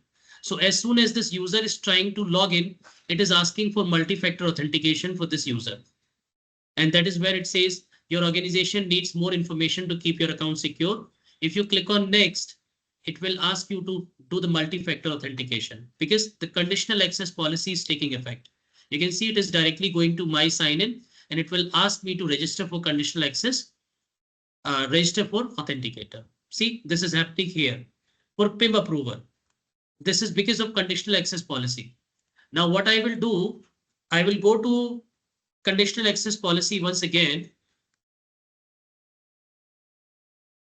Okay, so this is happening for PIM approval. Right now, you know that I have only put conditional access policy for PIM approver. That policy is only applicable for PIM approver. For the authentication policy, MFA policy, did I apply that policy to CloudOps? Yes, no, maybe. No. No. Only for the And reason. so what I will do, I will just pick up one user from CloudOps that I've not logged in yet. So when I did the PIM part, I showed you from level 3 user, which means I never touched level 2 and level 1. So what I'll do, I'll pick up the level 1 user and I'll try to log in from that user. That way you will understand the applicability of conditional access. So now I'll pick up the level 1 user and log in from this user. So I'll copy. I'll come here in level 3 window, sign to a different account. So now level 1 user is logging in for the first time.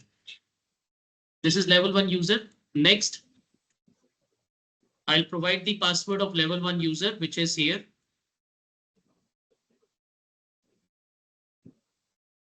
Now see the difference. Level 1 user is logging in for the first time. For level 1 user, it is asking to change the password. And it will allow level 1 user to log in without any trouble. But when PIM approver was trying to log in, since PIM approver is governed by a conditional policy, conditional access policy, it was asking PIM approver to do the multi-factor authentication. See, level 1 user is able to log in without any trouble. But PIM approver was not able to log in because PIM approver is configured in a conditional access policy, which require him to provide multi-factor authentication whenever PIM approver tries to log into Azure portal. So which means the conditional access policy that I created here is absolutely working fine. The first conditional access policy. Are you with me on this? That would be one doubt. So this conditional access policy that you see here, give me a moment. Over here, this conditional access policy, which is require MFA, this policy is only applicable to one user, which is here. You can see specific user included. Over here, one user. And that is why it is happening that for that one user, it is asking for information, which is here, PIM user. You can see this PIM approver is faded because it is already applied to this user. So for case of PIM approver, it is asking for authentication, but in case of any other user, it is not asking for authentication. Then there was another conditional access policy that I had, which is restrict access from blacklisted IP. And this policy was applied to Cloud Ops group. So what I will do now, I will try to use one of the user of Cloud Ops group and try to log in to Azure portal from this to test this policy. So what I'll do, I'll go to virtual machines. And this policy is applicable to United States of America, as well as to this virtual machine IP address. And eventually both virtual machine as well as IP address is in United States. So what I will do, I will log into this VM first. I'm showing you the second policy, that how it will work. So I'm logging into the VM.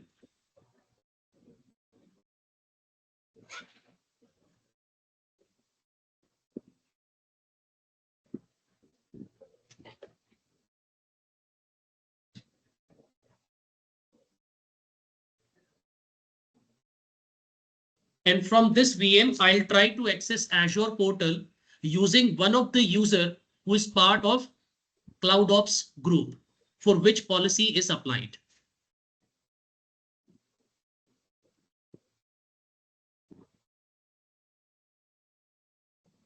Okay, this is coming too small, but that's okay. It's coming too small, not sure.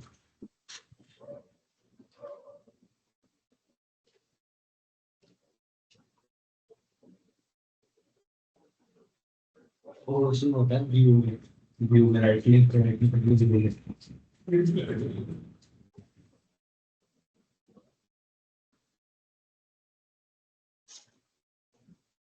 Also right click करो view top पे large icons medium small one first line.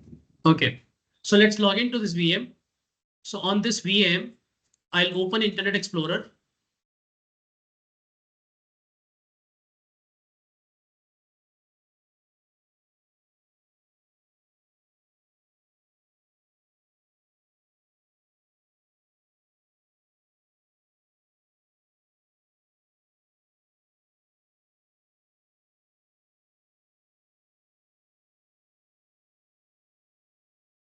And I'll try to log into Azure portal.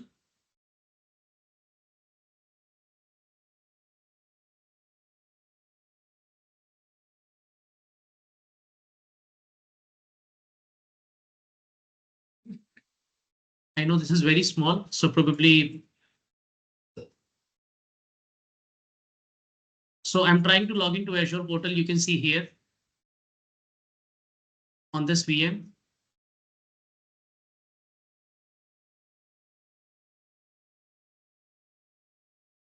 Now Azure portal doesn't work on Internet Explorer, so I need to use Edge. This is strange. Let me just disconnect from this VM and reconnect it, because typically this is not how you get remote of a VM. So I'll reconnect it once again and see if it can resolve the issue.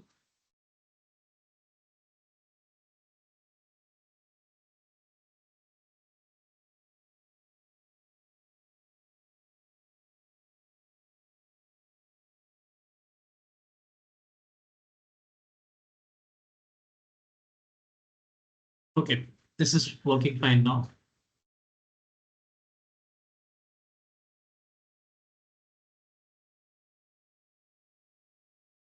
Great, this is working now. So I'll open.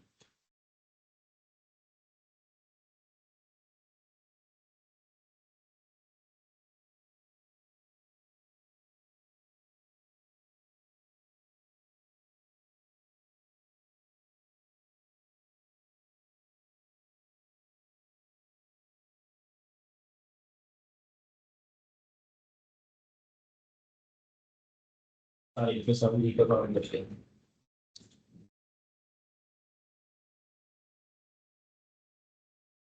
With those are so nice, man. It's really cool.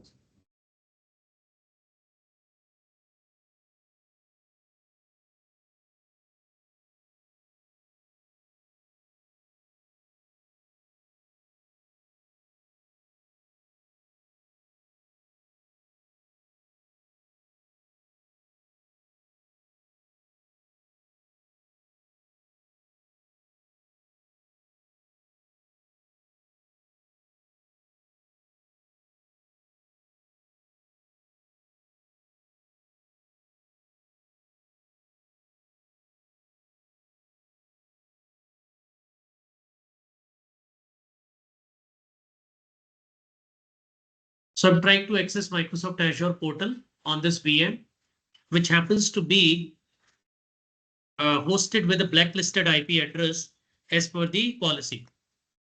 The challenge with the Internet Explorer is that Microsoft doesn't support Azure portal from Internet Explorer.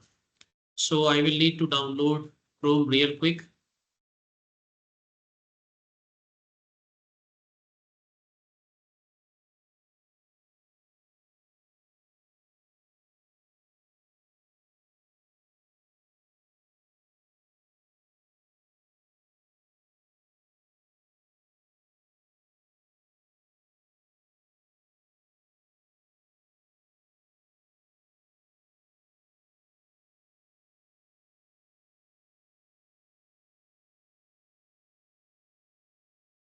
It's downloading the Chrome. That will take a minute. Also, take approval for accessing the code in this also.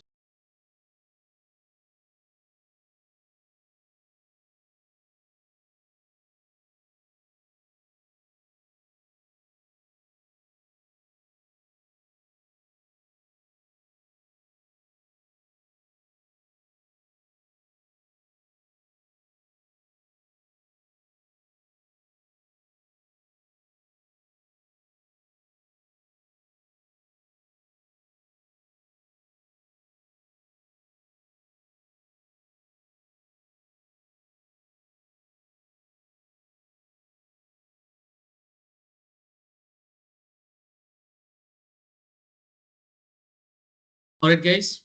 So we are done with the Chrome installation. Is my screen visible to everyone? Yes. So let's see how conditional access policy will take effect. So now I'm trying to open portal.azure.com on this VM, and I will use the ID of my L1, L2, L3 user, because those IDs are basically blocked. So I don't remember the ID. So I will just download it. Stay.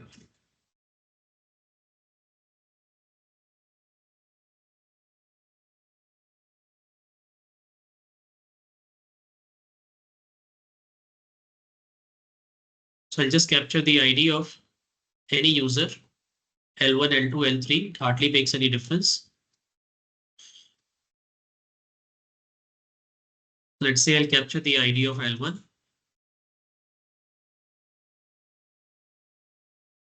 Go back to the VM.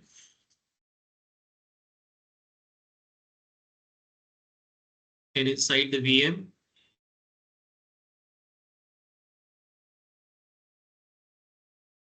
in the Azure portal, I'll type the ID.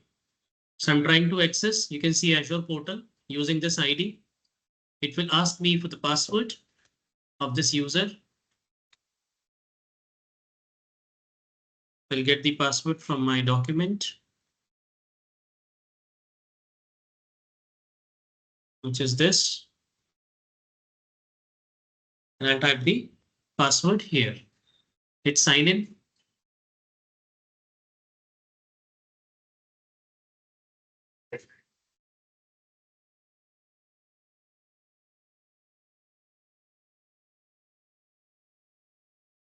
And see what will happen. See, conditional access policy is working here. Since this user is signed in from an IP address or a location, and in this case, it is both. So conditional access policy is stopping that. It says your sign-in was successful. I'm saying whatever information you provided is correct, but it does not meet the criteria to access this resource. For example, you might be signing in from a browser, app, or location that is restricted by your admin. So it says sign out and sign in with a different account. More details. Now, on the same thing, if I sign in from PIM admin, I will be able to sign in because PIM admin is not configured in that policy. So now I will use PIM admin account. So I'll get the PIM admin account. PIM admin or PIM approver, whatever is there. PIM approver I will not do because PIM approver is configured for MFA. So I'll probably go to PIM admin to make it simple. So I'll copy the PIM admin. And I'll type PIM admin credential here. Click next. Need the password for PIM admin. I'll get the password, which is here.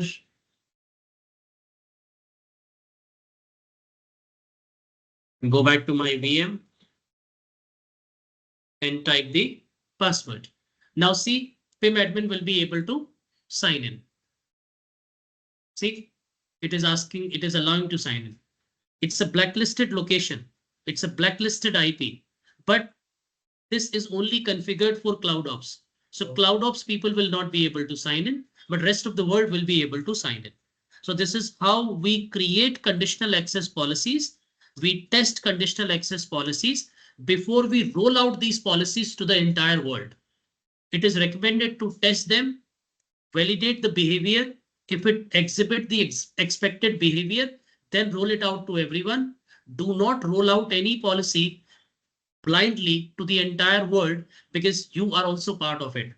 If you roll out a policy to block an access for everyone, you are also part of everyone. Account admin is also part of everyone. You will lose access to Azure. Then you will need to raise a support request with Microsoft. Tell them that you are an account admin, provide them your email address. Microsoft will check and say, yes, you are the account admin. Then Microsoft will delete the policy from the backend. So this also happens a number of times. In fact, this has happened to me once when I'm say long time back, some 8 years ago, when I by mistake configured a conditional access policy and the scope was defined to all users and it was configured to block the access. I myself got logged out. And I see this happening with a lot of organizations sometimes. So this is about conditional access policy, guys, that I've just shown you the demo for 2 policies. Now you can think of use cases and accordingly you can create policies based on devices, based on applications, based on IP addresses, based on locations, based on identities. So this is about conditional access policy. I'm open to questions if you have any. Yes, Raghuveer, Yes. like vice versa, if we remove that conditional access policies, suppose if we want to remove the user from restriction, will it take some time? Because I tried for removing or whitelisting that user, but still I'm not able to log in. Still Yeah, it showing takes as time. okay. So sometimes it is instant, sometimes it takes time. Okay. That is the reason when you create a policy, see what you need to understand here is you're doing a security administration work. This work is typically done over the weekend when there is no or minimum impact on production. You do all the configuration and testing over the weekend, then you roll it out in chunks. You don't roll it blank, you don't do a blanket rollout. So you will test it, roll, and then accordingly you will roll out. Okay.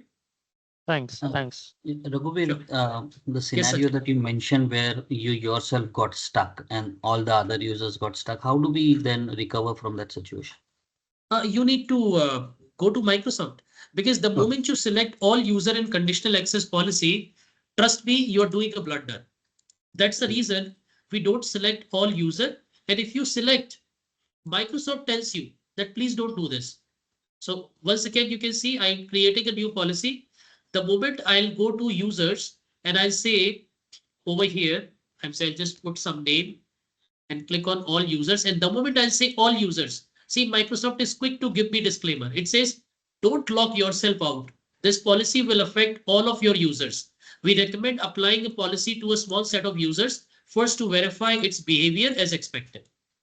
So if you don't listen to this and go ahead and create a policy, and the policy behavior, the access control, the behavior of the policy is configured as to block access, then you're also part of the policy.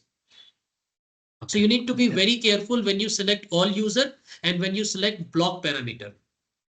Correct. And then we may need to then log a ticket with Microsoft to help us fix it. Right? Okay. Yeah. You need to log a ticket with Microsoft and imagine the embarrassment that you will feel. So you need to avoid that embarrassment also, because your organization will know that you are not a good security admin. That's correct. Yeah. The second question is logging into the virtual machine, right? With your Azure user account and all. How do we apply conditional access to that? Those kind of logins where I don't want someone to log into my VM from US, for example. No. So you cannot apply it to a VM. VM is inside the subscription. VM is part of the subscription. VM is a service inside the subscription. Correct. So for that, I can see if they have added some applications there. So we need to go to target resource here. And you need to click on select app. These are all the apps which are available. This is where whatever is available here, you can restrict. For example, Microsoft Admin, Office 365. These are all the apps. Do I have VM here? No. So my question is, my question is, if I really want to use the same zero trust model for our Azure resources, then there is no off-the-shelf service from Microsoft, right? We won't be able to. There is a service. See, if it is about VM, why are you thinking of conditional access? When it is VM, you directly have RBAC. I'm saying, who do you not want to access this VM from? I'm saying some user, you can configure that user. I'm saying you have this access control here. Whosoever will have, whosoever identity will have access to this VM can only access. What you're trying to say, can I restrict a user from a specific location to not access my VM? The answer is no. Okay. Conditional access doesn't work at resource level. It works at service level. Okay, got it. Yeah. So that is not possible. You will need to restrict user from accessing the portal directly. Yeah, understood. So when the user is restricted from the portal, VM is part of the portal. User will not be able to access the VM. There is another way you can do it. You can use a proxy service. For example, this is exactly what is happening in TCS. What is happening in TCS, you're not able to connect to your VMs while Zscaler is on. So what Zscaler is doing, it is blocking outbound to internet on port 3389. Similarly, you can configure your proxy to not allow access from a specific location or to a specific service, because accessing the VM basically means RDP into it, 3389. If it is Linux, it is 22. So what you can do, you can block port 3389 and 22 from a specific location, like whatever location you want to, or you can block it for certain IP addresses also. Makes sense, correct. Yeah, that's right. But not conditional access policy. Yeah. Thank you. Or probably Microsoft will add this capability in near future. As we speak, it is not there. Yeah. Any other question, guys? Okay, if there are no more questions, I will stop the session recording. I don't want to do it on session recording. Okay. Let it get stopped, then I would want to share something with you guys.